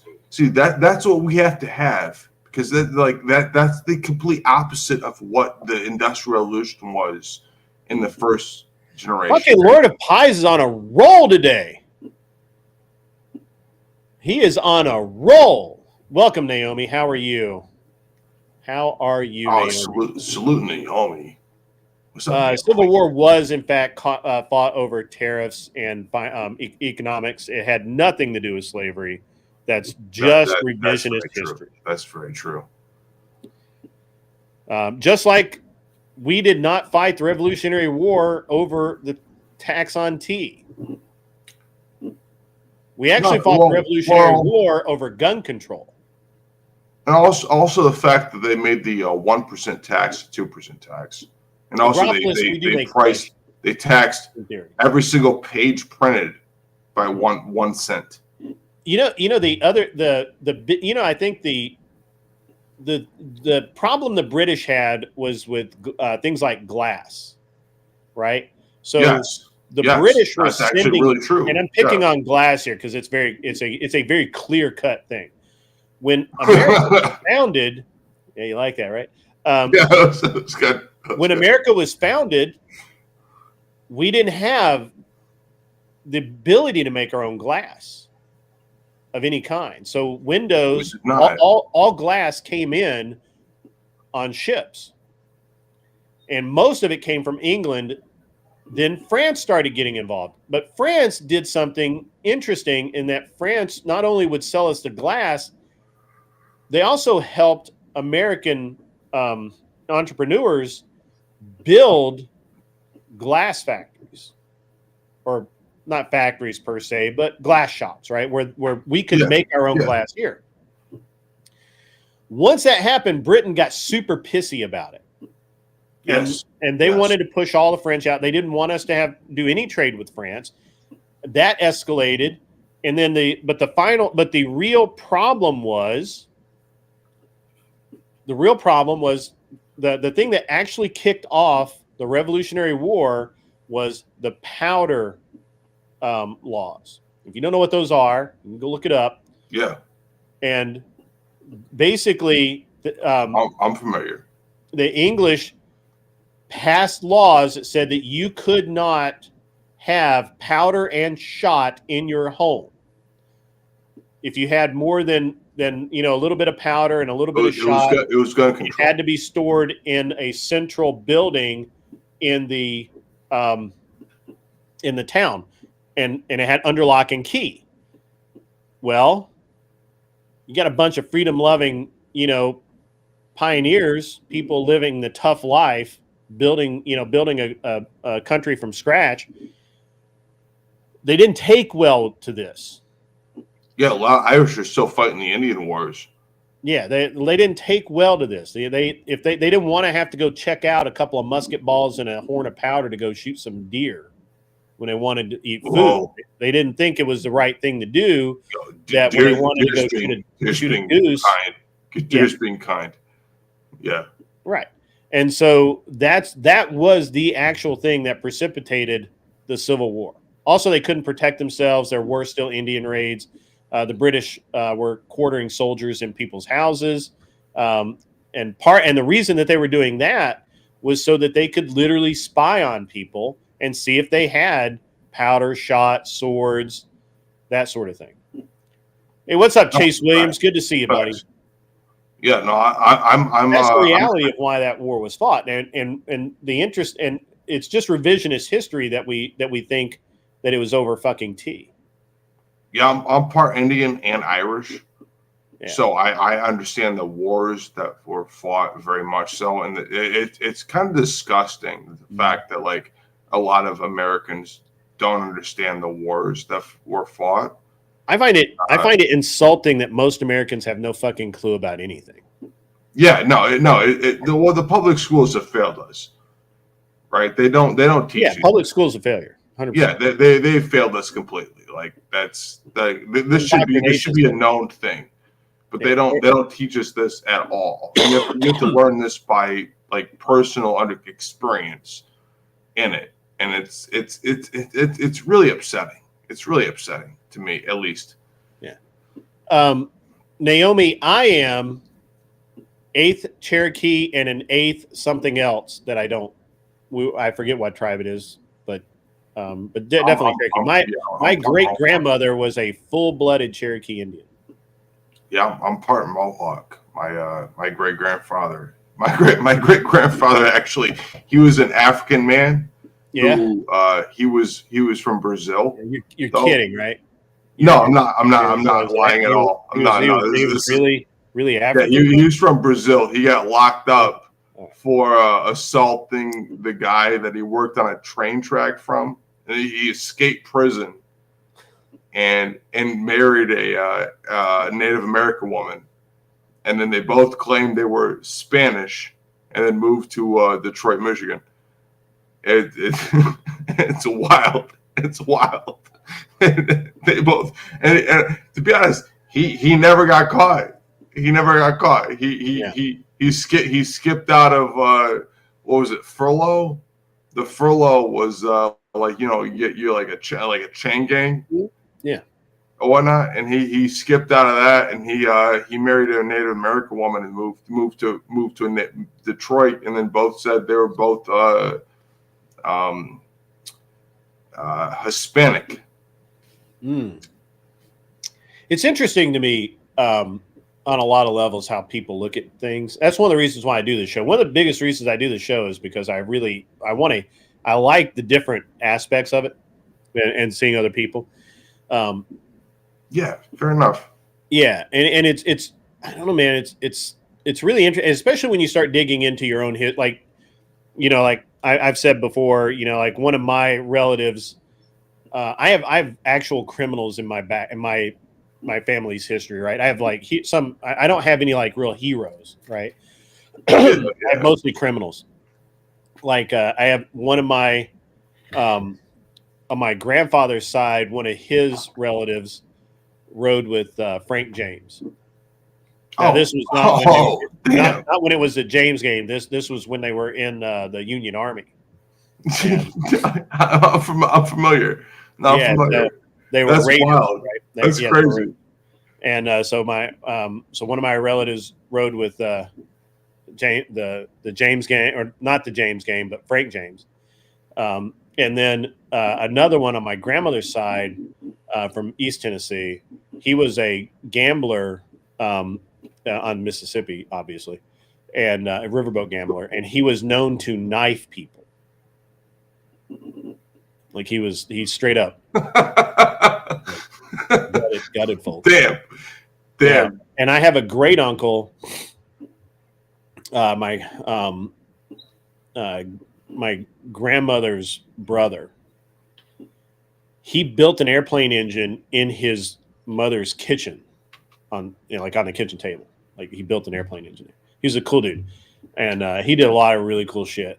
And it's unfortunate that I mean, obviously he lived a very long life, but he passed. And one of my grandmother's sister worked for the FBI in Asia. We don't know exactly what she did there, but she was actually attacked at one point in her retirement that we think was because of whatever she knew or had seen. No. My grandfather. Because she was writing a book. I'm sorry.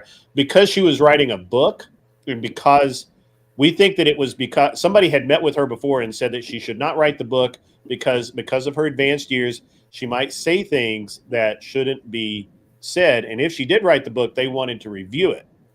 And so she had all of her, and I think I have all of the study materials, all of the materials that she had put together. That's the same. That's the same with me. My grandfather worked for a woman called Stephanie St. Clair out of Harlem, and she was a big deal. That's all I can say.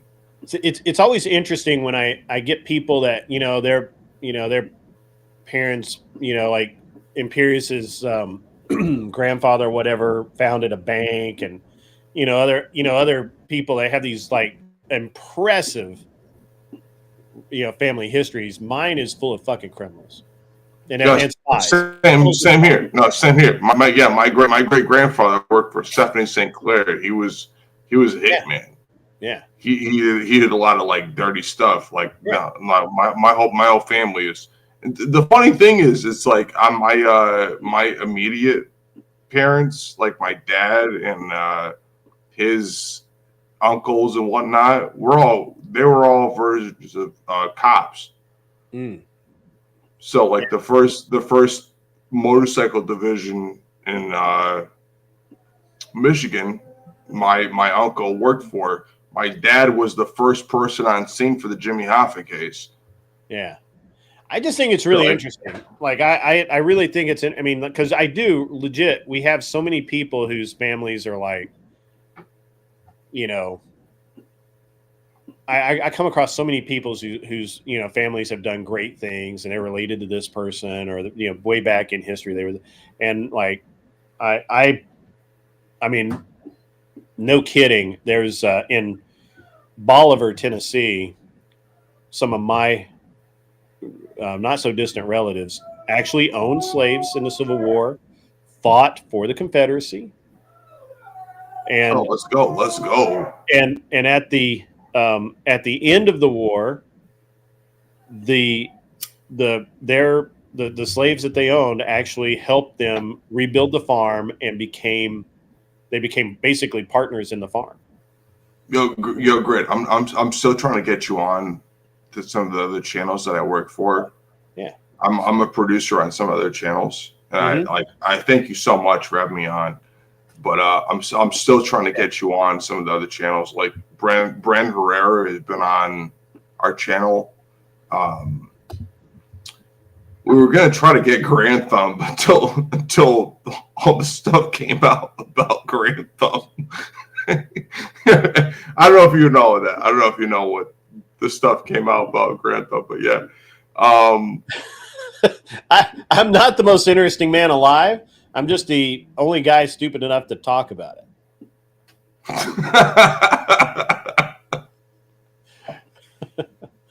Yeah, it sounded like there was a baby crying in the background, but it could have just been like a TV show or something. No, I'll be honest. That was my dog. That was your dog? Oh. Yeah, that was my dog. She's whining. She's whining. Yeah, that's fine. I'm in my studio, so there's nothing. There's nobody who can come here. Yeah, no, she's whining. If 1 second, let me pause myself real quick to check. I gotta mute you guys for a second. My wife's. No worries. No worries.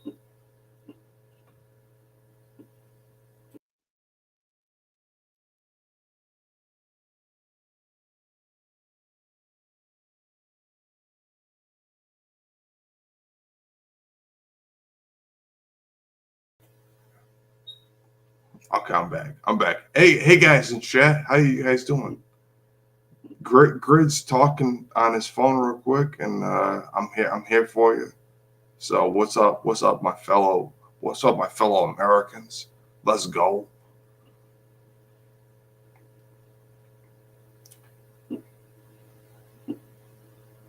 All right, sorry about that, guys. I just had to. And no worries. You think it's sweet that I stop and answer every time? Of course I do. I got kids, man. Something could be going on. Yo, great is that dude. Great is that dude. Yeah. As important as all of you are, you're not anywhere near as important as she is. So, facts. Don't take that the wrong way. It's just is what it is. No, that's actually charming and wholesome. Yeah, I don't think I'm the most interesting person. I'm just willing to talk about a lot of stuff that other people don't talk about. Yeah, but Grit. You're a cool fucking guy. Okay, you're cool as fuck. You're cool as fuck. You're a cool ass guy. Don't do that. Don't do that, bro. You're cool as fuck. Yeah, I try. I was never the normal guy, right? Like everybody else. Hey, there's a lot of guys out here could relate to you. Yeah, so look, let me contrast it with my brother, right? You My got a brother? My brothers, I had two brothers. One drank himself to death. I've never drank in my Oh, life. that's unfortunate. That's unfortunate. It is unfortunate. I'm sorry to hear that. I'm just real about it, right? Like this, it just is what it is. Yeah, He drank himself. yeah. He concealed his alcoholism for a decade or two, and eventually he had organ failure, and he died. He died on his kitchen floor. So, is what it is. It's tough. My youngest brother, half brother actually, but it's okay. It's still a brother. So my middle brother, I went to college. I've traveled the world. I've taken a lot of risk, all of that. My middle brother I don't think he's been out of state more than a dozen times. I know he went to New York with me once, went to Long Island to pick up a car, and we came right back. And he's been to Florida. And I think that's as far out of state as he's been. He's never, as far as I know, he's never been on an airplane. He's never taken a flight anywhere. He doesn't go anywhere. He doesn't do anything. He's a welder at a factory. Before that, he owned a landscape company. Before that, he actually I think that's actually the only two jobs he's had.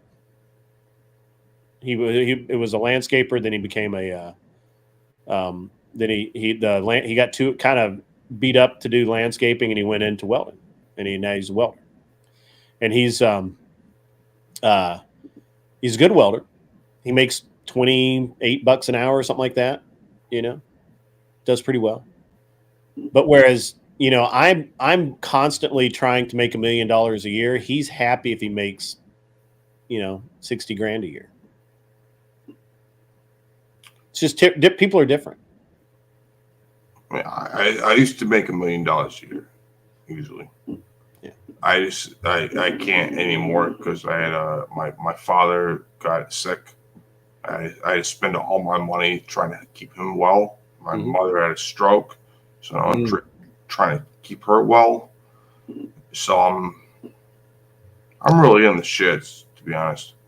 That's admirable in today's society. A lot of people, their parents become ill, and the first thing they do is just throw them in a hospital somewhere and forget about them. No, I'm not. I'm not going to do that. Admirable. I'm not going to lie. My mother did put my father in a nursing home, and he was a cop. Like, I come from a cop family. All my family members were cops, and once they mentioned that, he got abused twice, and the nurses that did it to him, they went to other states, and then basically, like, there was no way we could actually press charges on the abuse because they went to different states. So, like, I was gonna be a cop, but I chose to be a criminal. To be honest, I'll admit it. I don't give a shit at all. I was a criminal. I did a lot of bad stuff. Nothing like selling like illicit substances to kids or whatnot. Like, I was more so like keeping stuff in line with people, right? I never did any of that stuff, but like I was more of a bad guy to bad guys. That's all I did, and I don't appreciate it. No one like no one should give me any respect for that. I was not a good person, but I never did anything to normal people. I only did bad things to bad people. Yeah, I got it. Yeah. So I don't. That's all I'm gonna say, really. To be honest, like I don't like. I really. I like robbing heroin dealers. To be honest, that was my favorite thing. So there's an interesting dynamic, right? Because I consider myself like modern but old at the same time. Did we get a raid or something? It seemed like we had a big jump in viewers. So, mods, did we get a raid and I missed it? Anyway, they'll let me know. So, All right, no worries. I'm kind of an old schooler kind of guy, right? Like I consider myself old school. Yeah. I believe that we're meant to suffer. I don't mind suffering. Yeah. I think that it's the way it's supposed to. Life is tough, man. When life is too good, I start getting a little concerned. Yeah, same. Yes. Yeah, and I can't sit still. Like I don't understand people. Like now I say I can't sit still, but like I'm constantly busy doing something, and if I'm not, then I am then. So it's for me. It's either I'm on and I'm constantly busy. I'm doing something. I'm building something. I'm doing whatever, or I'm doing nothing. And by nothing, I mean I'll sit around and read all day, or I will watch TV and catch up on a movie or something I haven't seen. I'll spend 5 hours or whatever, just kind of complete exactly. downtime. Exactly. There's no real middle ground for me where I'm just kind of fucking off. Not at all. Yeah, not at all. And so when you and I've said this many times before, and I don't think that people really believe me when I say this, but I have supreme self-confidence. Yeah, same. We'll be okay. Yeah. It may not be the result that I want. It may not be the thing that needs to happen, and it may suck for a while, but it's going to be okay. I blew an engine in my truck in Kansas at like 2 a.m.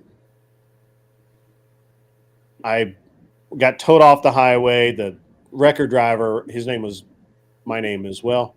And he's a super good dude. He's like, look, I'm not going to put it in the, he's like, what's your plan? I'm like, well, I'm probably going to buy another truck today. I need to be in Ohio tomorrow. So I'm going to try and get a truck. It was a holiday, but I figured I could do it. And I'm going to try and get a truck today. I'm going to get my guys in Denver to drive it out to me. And then I'm going to get in it and I'm going to continue on.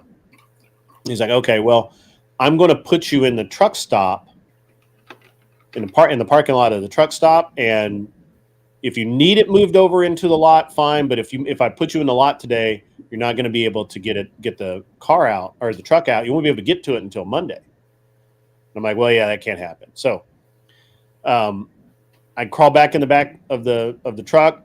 I slept until 6 o'clock in the morning, woke up, called my wife, said, hey, I'm broke down in Kansas. I need you to do this and this. And she did. I started calling around. I had I started calling around all, different people I knew and who I thought could get me a truck today, right now. And by truck, I mean a dually, a diesel dually set up with a gooseneck hitch. That was, yeah. I needed a very specific truck. I started calling around. Yeah. I started calling around about 7:30, 8 o'clock in the morning. At 1 o'clock in the afternoon, I had a truck. I contacted one of my employees in Denver. I got them to meet the seller of the truck. I'd already done the deal. Meet the truck, get the keys, jump in the truck, and start driving to where I was in Kansas. In the meantime, I went to a hotel, checked in, slept for 4 hours, got up, got showered, came back over. About that time, he pulls up with the truck. We pushed the broken truck out of the way, backed the new truck underneath it, dropped the trailer, and I went and headed to Ohio. And that's how I solve problems. I don't sit there and cry. I don't sit there and think about, oh, fuck, I'm going to be late. Well, I was pissed about being late because I hate being late. But the mentality is not, what the fuck am I going to do? The mentality is I'm solving this fucking problem right now. No, exactly. No, I feel the same way. Me and my crew, we feel the same way. And the thing is that people do stupid shit. Like they'll say, man, I don't want to get another car loan. Motherfucker, you're broke down on the highway. Right? Yeah, what are you going to do? who gives a shit if you have to? If you can't take out a car loan, you got to start calling friends. And I mean, I was in a situation. I actually didn't even pay for that truck until a month later because of the strength of my name and who I am. They literally gave the key to the truck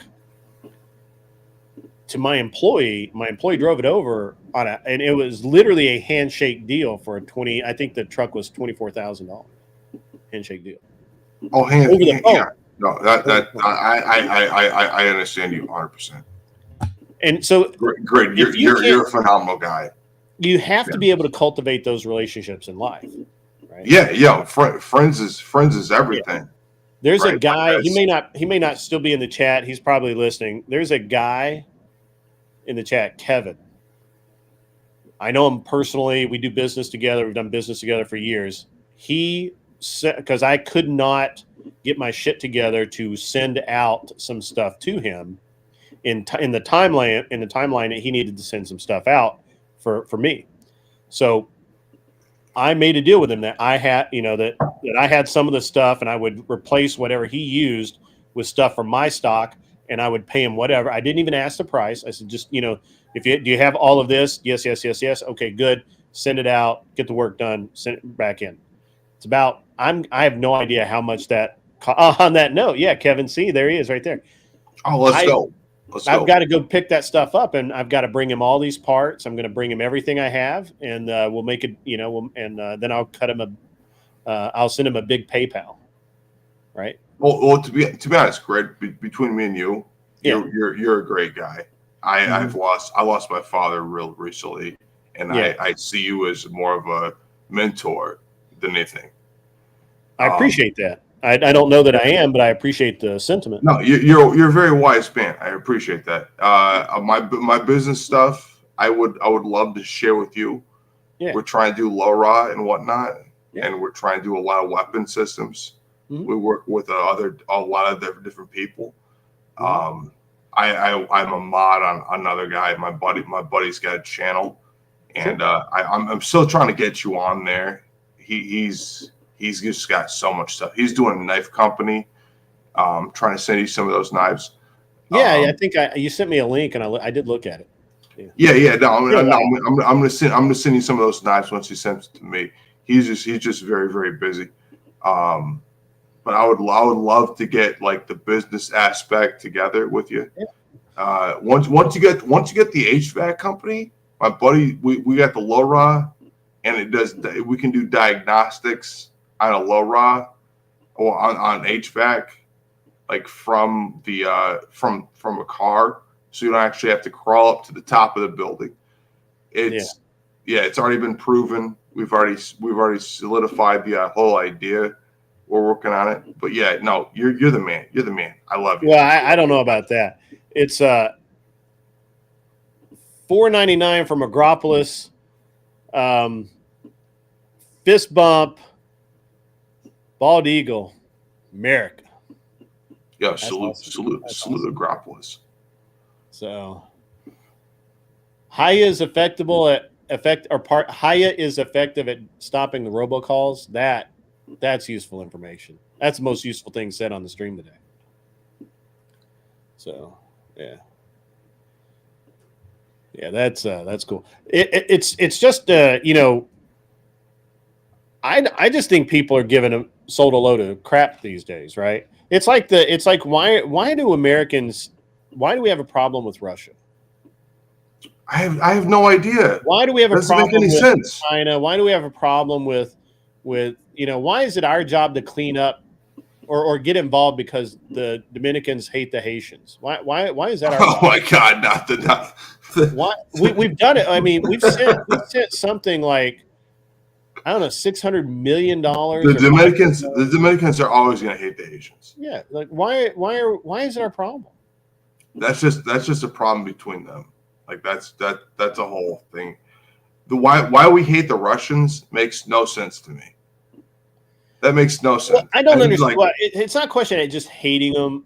Like I just don't like some people, right? I don't like the Russians either. It's the same thing with like. But I'm not afraid of them. I'm not afraid of them. I'm not afraid of them coming over here and like starting trouble that we can't handle. What I'm really afraid, honestly, what I'm afraid of is that we spend so much time fighting foreign wars and having our American men die for other countries that we do weaken. We do weaken America. Right. That makes no sense to me. Why do we? And I'm not afraid of Putin. Putin's a known quantity. You know, if you do A, he's going to do B. Right? He is not erratic.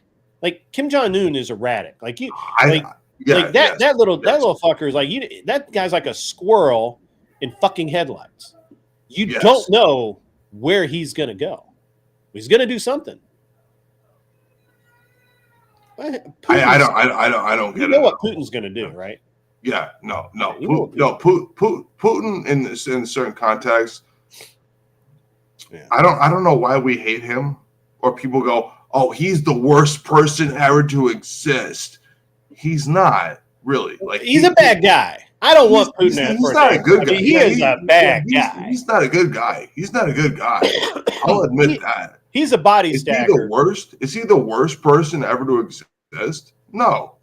Is he a bad guy? Yeah, sure.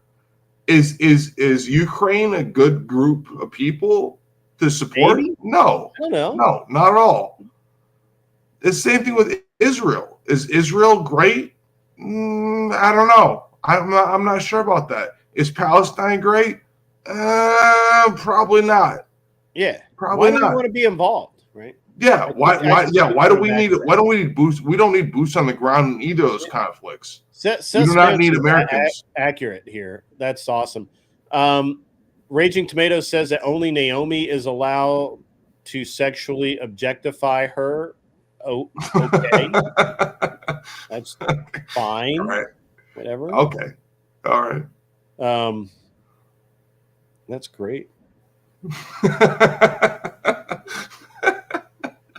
Gigi, however the fuck you, Xi Jinping, whatever. However you fuck you say. Winnie the Pooh. Whatever fuck his name is. He's not. Yeah, I mean, he's a crafty guy. Like I wouldn't play poker with that fucker. Right? No, I'm just telling you. That guy probably cheats. Nor Baccarat. No, that guy probably cheats at cards, right? Like, you know. No, I want to play. I'm not playing poker with that guy. No, but I mean, I don't want to have him over for dinner either. I bet, yo, Grit. I bet your wife cooks amazing dinners. I actually cook more than she does. Oh, really? Yeah. I'm a chef. I'm a chef myself. She used to cook a lot, but she likes to modify recipes in ways that I don't like. Like she'll put like half sugar in something that really needs all of it. Otherwise it's bitter, or she'll do, whatever. She's kind of experimental. I eat like a farmer. I don't like very nice food. I literally eat, like, honestly, if a third grader won't eat it, I probably won't either. That's fair. I'm just telling you. I'm a chef myself. I'm also trained in sushi and Chinese food, and I'm not a chef. German, and no, I wanted to be a chef in my life, but that never really worked. I was always better in being a goon. Yeah. I like doing goon stuff. Tim Hale is in the house. Tim Hale, somebody get Tim Hale the link. I haven't had Tim Hale up on a minute. Tim Hale is phenomenal. I love that. He's funny as fuck. But you're right about that. I do make chicken tendies, but I do elevate some of this. Like I cook. So when I cook a steak, I'm usually I like Wagyu. I really do, and I cook. Wagyu's phenomenal. I cook in Wagyu fat or tallow. I have duck fat to cook vegetables and things like that in. Duck fat's amazing. Jeez. So I'm a high end farmer food, right? That's phenomenal. No, duck fat and vegetables. That's Yeah. choice. Yeah. That's all right. Raging Tomato. Hey, Sarah, we've got a great show. I don't know. You're probably doing a show tonight too. I got a great show tonight though. You should drop by and check it out. Kevin's like, Grit is a Renaissance man, I tell you. Oh, facts. I don't know. Facts. That's big facts. Yeah, Grit. You're a Renaissance man. Yeah. I don't. Like. I think and look, I hate to say this, man, but I just don't. I don't necessarily think that women cook very well. No. I think they do it because they're there, and or they traditionally were at home. So men are the best chefs. Men are the best chefs, hands down. Yeah, check all Iron chefs. What gender are they? They had one female chef. They had the DEI hire. I mean, they had.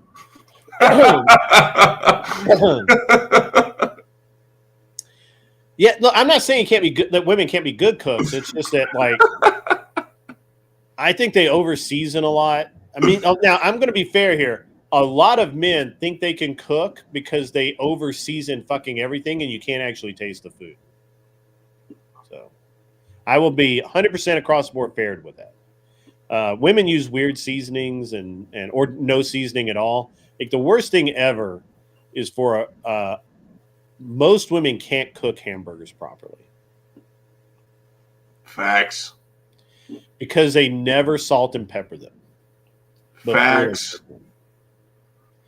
And damn, too true. You're feeling for that one. Like honestly, a hamburger is kind of my test, right? Yeah.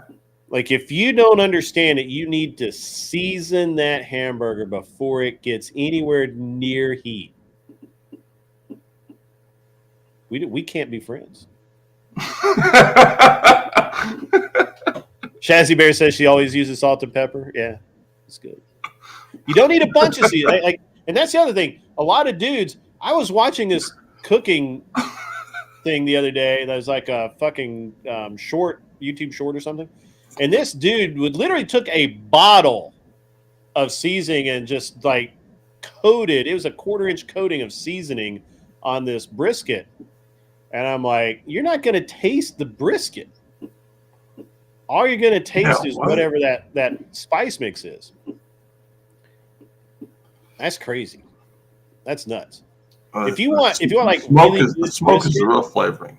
Yeah, if you want really good brisket, do the milk bath for overnight. And that's going to make that ridiculously tender. Crazy tender. And then use your binding agent and use whatever you want. But yeah. But a 1/4-inch coating of herbs and spices. And a lot of it's heat. There's a real tendency these days to use a lot of heat over actual spice. Like, I had this guy's, and I really hate talking about this. This is really weird, but I had this guy's chicken, and it had so much cumin and paprika and chili in it that you couldn't taste any of the nutmeg or anything else. Like sage, which sage on chicken, I think that's amazing. You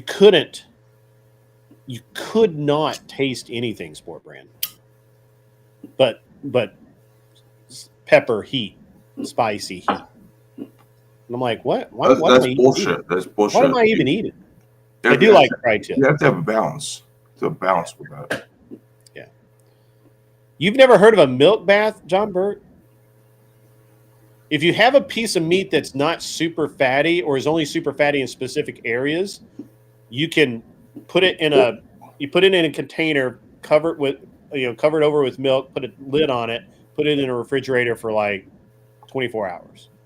Yeah, or gamey. If it's gamey, yeah, gamey. Yeah. You can brine it removes too. the gaming. If you're gonna brine it, you've got to use star anise and allspice to make to give something into the meat, because if you don't do that, the flavor will come out in the water. I really don't like water brines very much. Good one. You're talking about Chinese 5-spice. Yeah, 5-spice. Yeah, allspice. Yeah, no, that's actually it makes a lot of meats taste amazing. Really does. Really does. It really does. Yeah, it's phenomenal. Yeah, Chinese mayo is mayo or mustard as a binding agent for any kind of spice rub, or just coat it.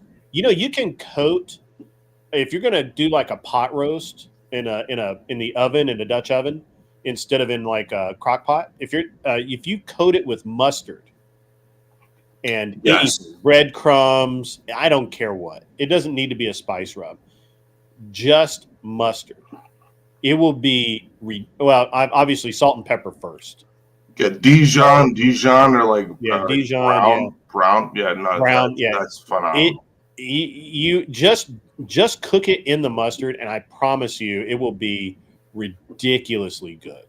It will have a little bit different taste to it, but it's going to be really good. Yes. Yeah. It's so good. It's so good. Yeah. I used to be a meat cutter back in my past days. Yeah. So I got that job based on being in the I hate saying this. It was a union job. You don't have to go into it. It was a union job, so I got that for basically being in the organized crime group, right? So it was a no-show job. I still worked that a couple of days. So I'm not going to do a cooking stream, John Bird. I don't even know how we got talking. Oh, because I said that I don't think that most women. Phenomenal. I love cooking meat. I cook every holiday meal. Every holiday meal. Yes, same here. Yeah, same here. I do the turkey on Thanksgiving. I do what is it? I do standing rib. I do corned beef on St. Patty's Day. I do standing rib on Thanksgiving. Oh, you do? Oh, very nice. Very nice. Yeah, I don't turkey is it just stays around too long. I do I do what is it?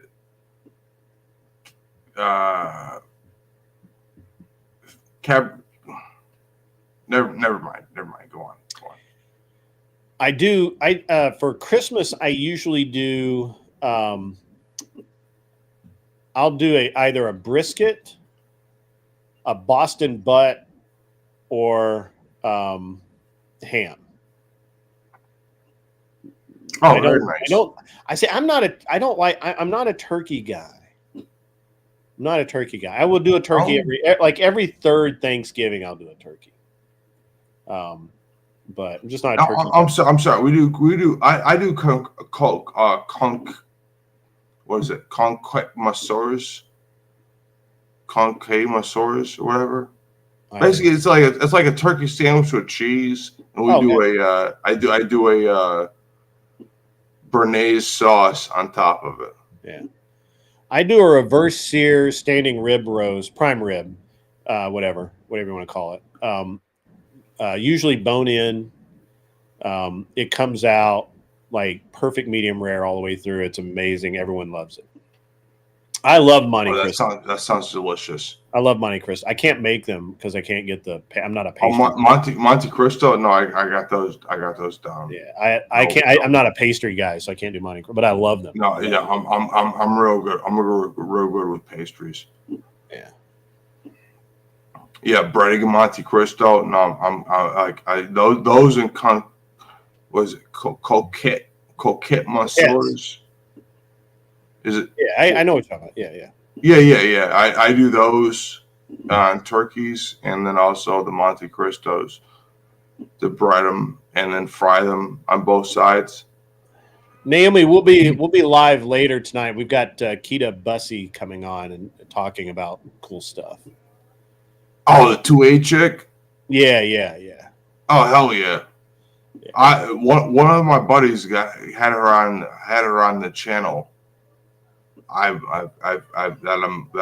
I mod on. She's phenomenal. She's really good. I do a panko coated pork chop sometimes too. Oh my god, that sounds so good. Yeah, so for like oh damn, for like Christmas dinner or Thanksgiving dinner. Tokietsu. You know, I just do a basic egg, milk, egg, and flour binding, and then I dip it in panko. Yeah. And then and I actually I do a I've done cornmeal as well, but I really like the panko. Oh, and then cornmeal is fire. So I do a low cook on the pork chop until it's like 118, 120 degrees. Then I go and then I put it in the in my flour and egg mixture, and I double dip the flour so it gets 2 coats of egg wash in the flour, back in the egg wash, back in the flour, and then rolled in the panko. Oh, jeez. Then you deep fry it. Oh, jeez. And it comes out. That must be amazing. Ridiculously good. Oh, that must be amazing. That sounds so good. That sounds so good. You can use the air fryers work great. Slower, and you got to do them one at a time. But yeah, I like pork chops if they're really juicy, and the only way to keep them juicy.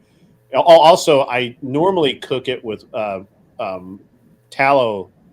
Like I put a spot of tallow and butter on each pork chop as I've got them in the slow cook. So I put it in the oven at like 200, 220 for like an hour and get to an internal temp of about. I want an internal temp of about 118, 120. Oh, damn. And then because when you fry it, it comes right up to 140, 150. Yo, great. It's like master level cooking. Shout out to you. Normal stuff, man. That's phenomenal. Oh my god, that sounds so good. Right, yeah, Ghost, you got to use the thick cut, like the 1 inch. You got to use the 1 inch. Oh my god. Oh jeez. Yeah. Oh man. What? It's just normal pork chops, man.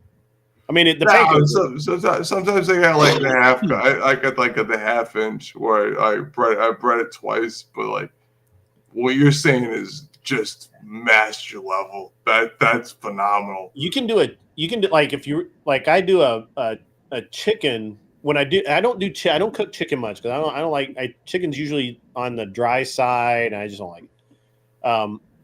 But I especially when I'm trying to cut down carbs, or if I'm just not trying, if I'm just, I'm just I'm just trying to eat lean, right? I do chicken.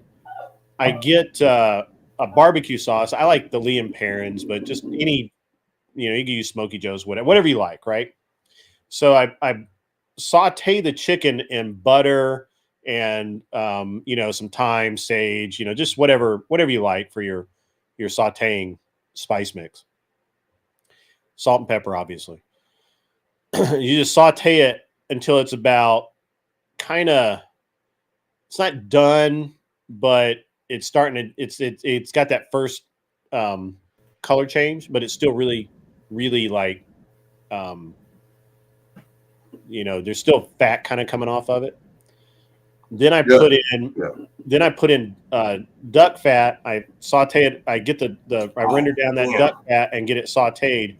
And then you want to come over that and you want to put the barbecue sauce in, and then you finish sauteing it in the barbecue sauce so that the barbecue sauce cooks into the meat and it comes out just super delicious. It's awesome.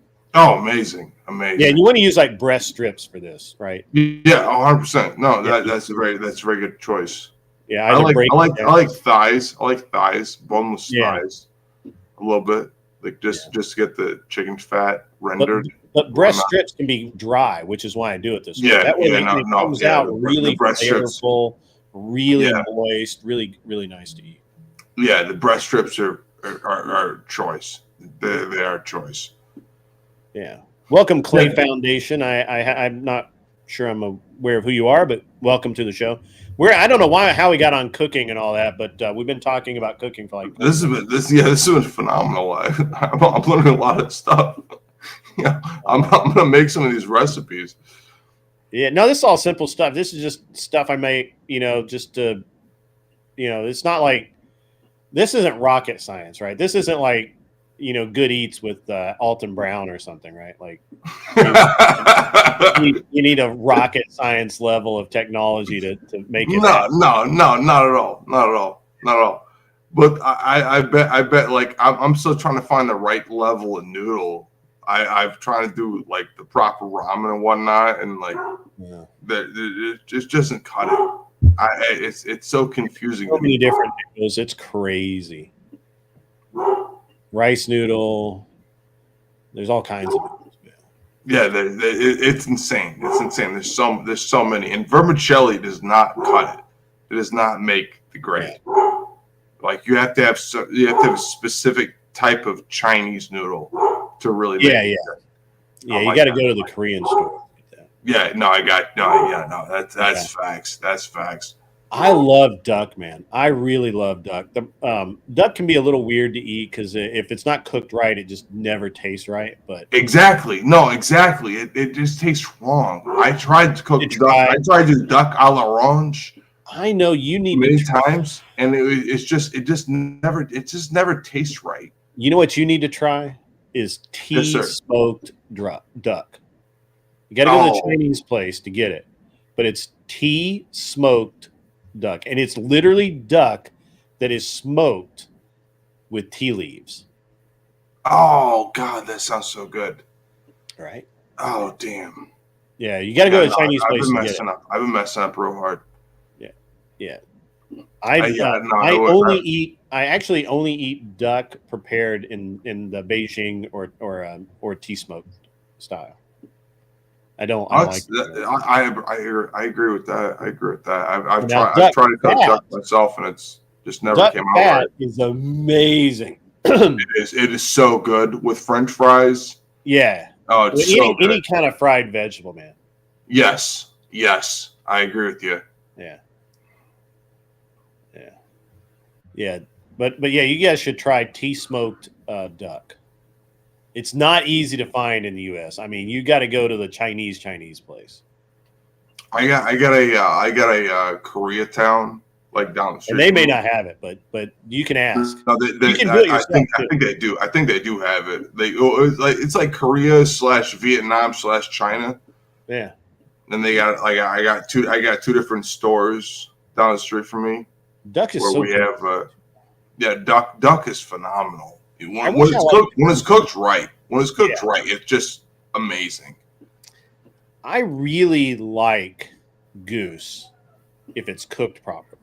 I've never had goose. The problem with, and it's a lot of fucking meat. The problem with goose is in the South, it's weird to hunt. We don't hunt geese here very much. We hunt a lot of duck. But, right. Yeah. But I haven't experimented with goose very much, but what if it's cooked correctly, it tastes good. Yeah. No, I have not cooked. I've had it where other people have cooked it. And it's great. It's really good. A lot of people. I've always been afraid. To because anything I hunt, I want it to taste good. Mm-hmm. And if it doesn't, I feel like I've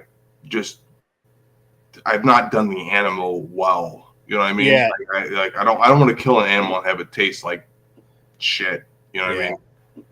Yeah. I think goose is better than duck if it's cooked. If it's cooked improperly, it's terrible. It's like turkey, right? Like turkey cooked well is good. Yeah. Right. Exactly. Yeah. And you can't.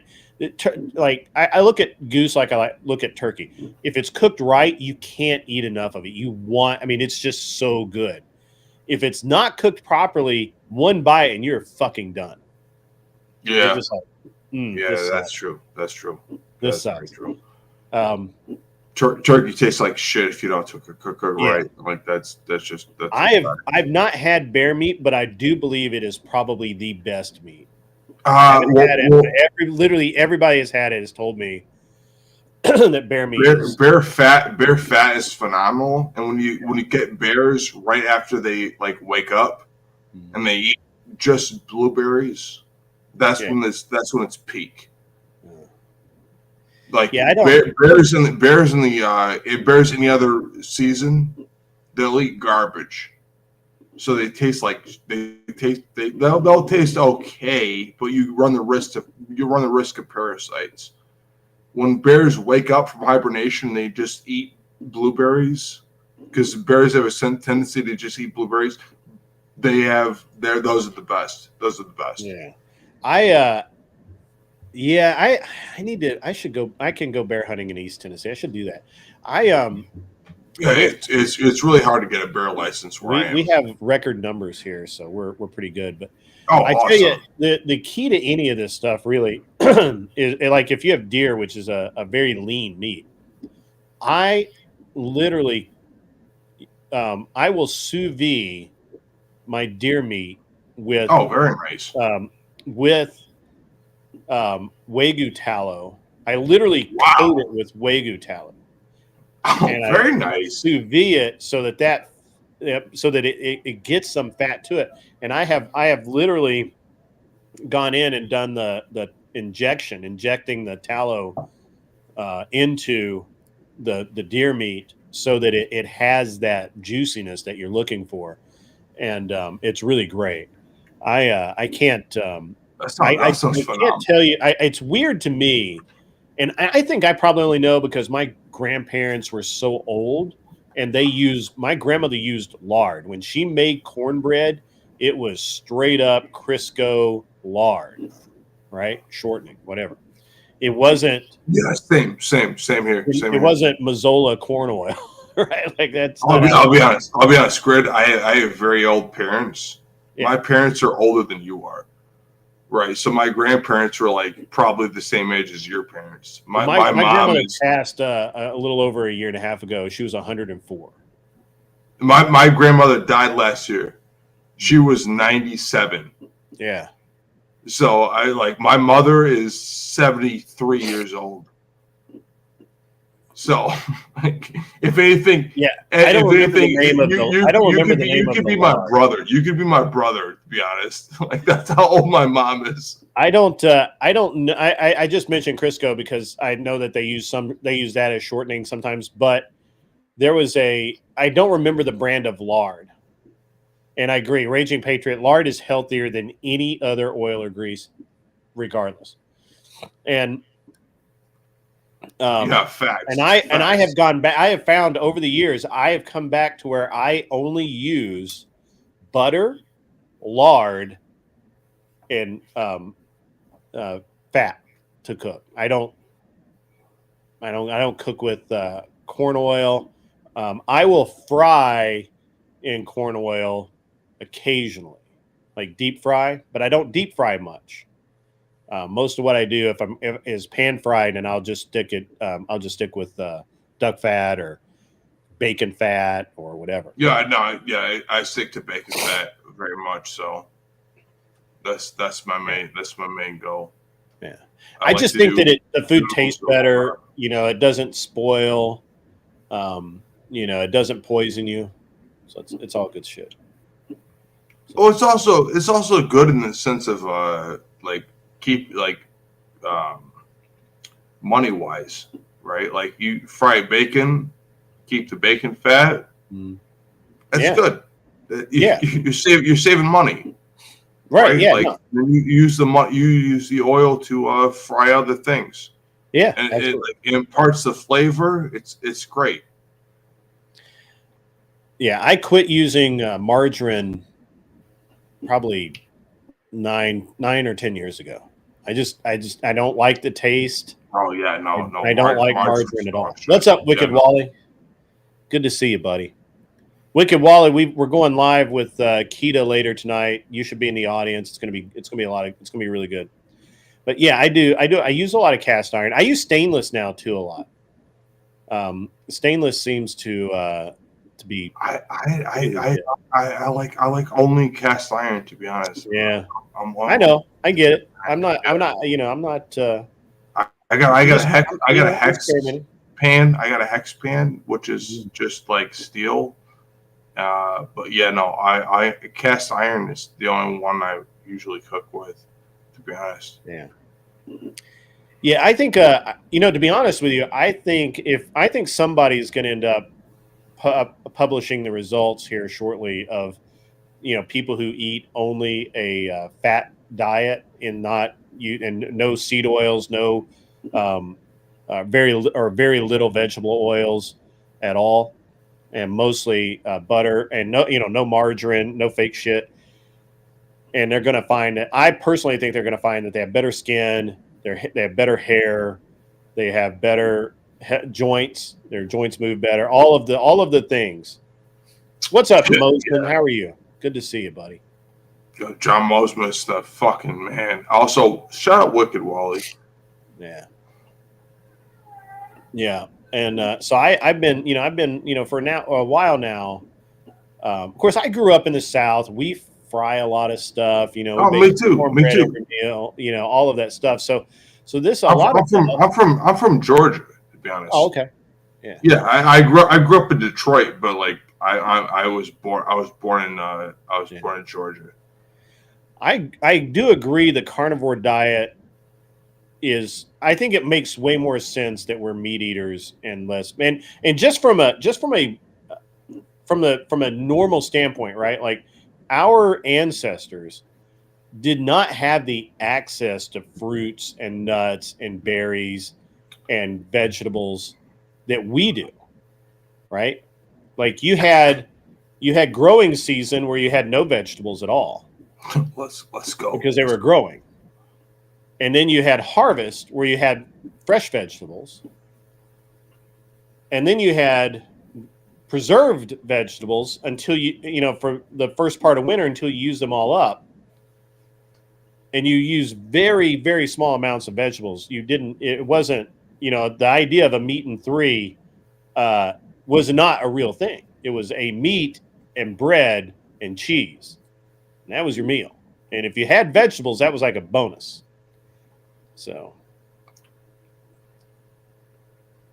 and I've come to believe that, that we should be a much higher meat, cheese, and less vegetables.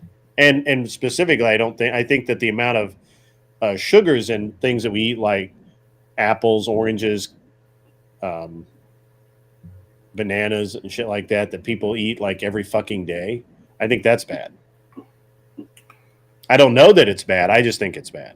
I just don't see if sugar is bad, then all sugar is bad. Meat and cheese is fire. Yeah, meat and cheese is where it's at. I normally eat. That's how we should go. Yeah. Especially people who are like of Western European descent. Yeah, absolutely. Yeah, I didn't mean to get into diet today. It's been a crazy day. And my detractor. What was that kid's name again? Richard, not Richard. Was it Kevin? No, Kevin's my buddy. What was his name? Jacob, Jonathan, whatever the fuck his name was. He never did come up. No, he was. I told you he wasn't going to. He was Jack. His name was Jack. Jack, that's the one. Yeah, he just he spurged out in chat and made a bunch of baseless ass claim. It was weird that he would say I was straw manning when he wasn't making an argument. He didn't have a position. So, and he never did come up, which just shows that he has no dick. And, there is good and bad sugar. I agree with that, but I think all sugar is bad. I like sugar. I eat a lot of it. I'm just saying I'm a hypocrite in this way. I just acknowledge that it's bad and move on. Right. So Yeah.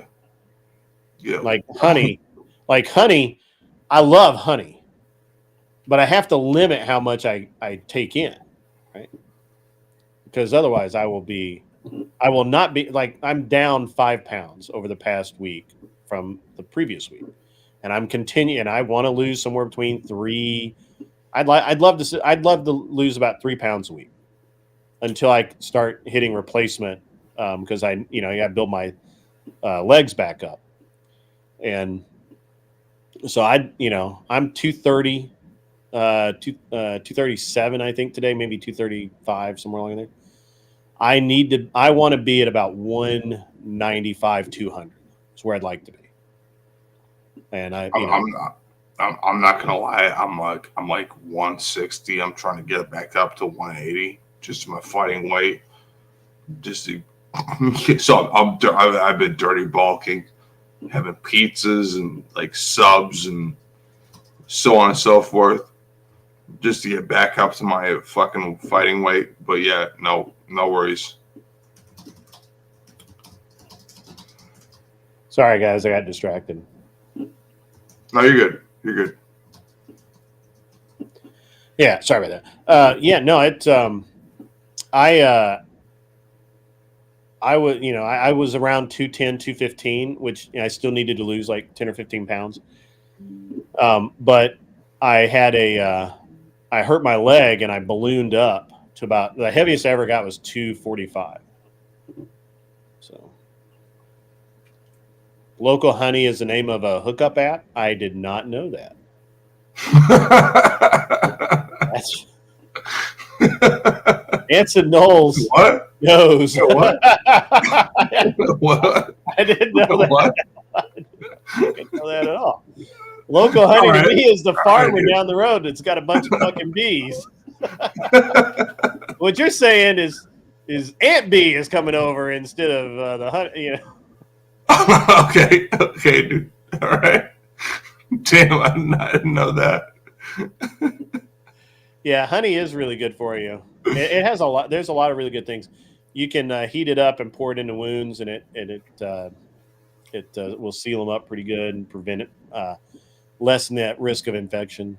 If you mix garlic with honey and putting your kids, if your kid has an ear infection, it stops it instantly. It removes it instantly. Mm-hmm. Also, if you're sick, get Allison tabs. Allison is a aspect in garlic. Mm. I know. Grit, you've been going through a sinus infection. Get Allison tabs. It will stop that in about 2 days. If you take those, it's the best thing ever. I swear by that. My sinuses are clear now. The problem is that I had all of that postnasal drainage. Right? No. I've been still full of that crap. I've been coughing. Like it will legit be probably another week. I've taken Allison on a regular basis every week. I take one tab. I have not been sick for 3 years. Yeah, and it's an all natural antibiotic, and it will clear you up. It will keep you healthy for years on end. You'll never get anything else like that your whole life. It is the best thing you can possibly take. It is great. It is amazing. I'm just saying. Don't like if I'm just saying. Try it out. It will help you out so much. Allison tabs from garlic. It's ALLICN. It's not like Allison the name. It's like Allison, this sort of thing. But yeah, it's got 2 L's in it and whatnot. But it will very well. Yeah.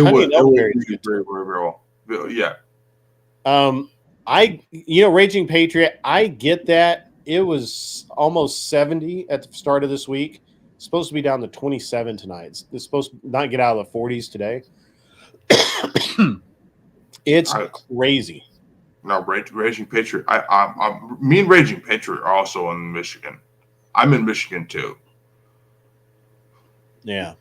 It's not. It was 68 earlier today, and now it's like 36 Fahrenheit. So that's just how it goes. Like Michigan, like March comes in like a lion, goes out like a lamb. Yeah. Yep. So I was hoping Tim Hale would come up and revel us with his humor. Tim Hale is phenomenal. That guy is phenomenal. Yeah, I love that guy. He's so good. Anyway, but it is getting time to say the final thoughts and get on out of here. Yo, thank you so much for having me on, Grid. Yeah, absolutely. Always a pleasure talking to you. You're the fucking man. I'm gonna hop off. Thank you so much. Yeah, man. Have a good rest of your day. It was great having you. Good conversation. Thank you much. You as well. Absolutely. Talk to you soon, man. Have a good one. Yep. All right, ladies and gentlemen, it is that time of day again. Got to get moving. I got some things I need to get done before tonight's show, and to do that, I've just got to keep on moving. And it's been a great show today. We started out a little slow. I actually had some things I wanted to get into, and I got kind of sidetracked by Jack, not Talcott, but something similar to that, who, for whatever reason, is doesn't understand international free trade, and actually doesn't understand free trade at all. That's okay. Try to educate him. I noticed the chat was working with him, trying to get him up to speed and get an understanding of what the reality is. He didn't really seem that interested in that, so it is what it is. I'm not going to raid you guys over. I wanted to, but I'm not going to, just because I didn't see anybody on when I looked a minute ago. Maybe I'm wrong. Let me look again. And let's see, we got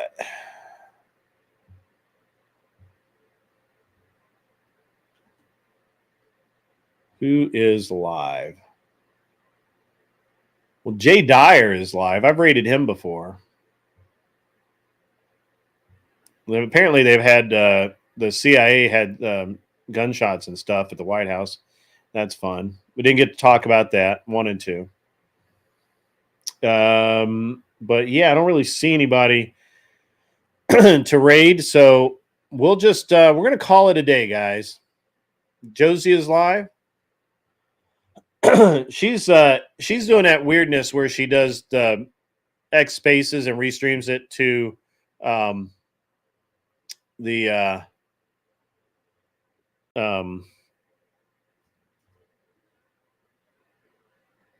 to YouTube, and I don't know, it's weird. We could raid her, but I think what we're gonna do is we're gonna raid Jay Dyer. So let me get that set up, and we'll get this ready to get out of here. I hope everybody enjoyed the show today. I know that it was a little bit kind of all over, as not quite the normal show. I want to say that to be honest. And I mean, guys, it's rough saying this, but Imperius actually behaved himself. Like he came on and he was not he wasn't really talking a bunch of crap. It's been, he did okay, right? Like he did okay. I'm going to give him that. And, all the other Sport Brand was great. He came up, obviously. We had a great time. That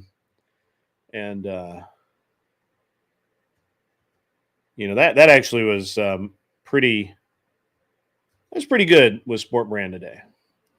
So, make lawn jobs great again. Absolutely, man. make those make it you got to make it make sense, right? You got to make it make sense. So, at any rate, ladies and gentlemen, I've reached the end of the show. It's been great having you. I'm going to send you over to Jay Dyer. Enjoy his show. He puts on a great show. And guys, remember, be cool. Wear your glasses if you need them, and get off my lawn.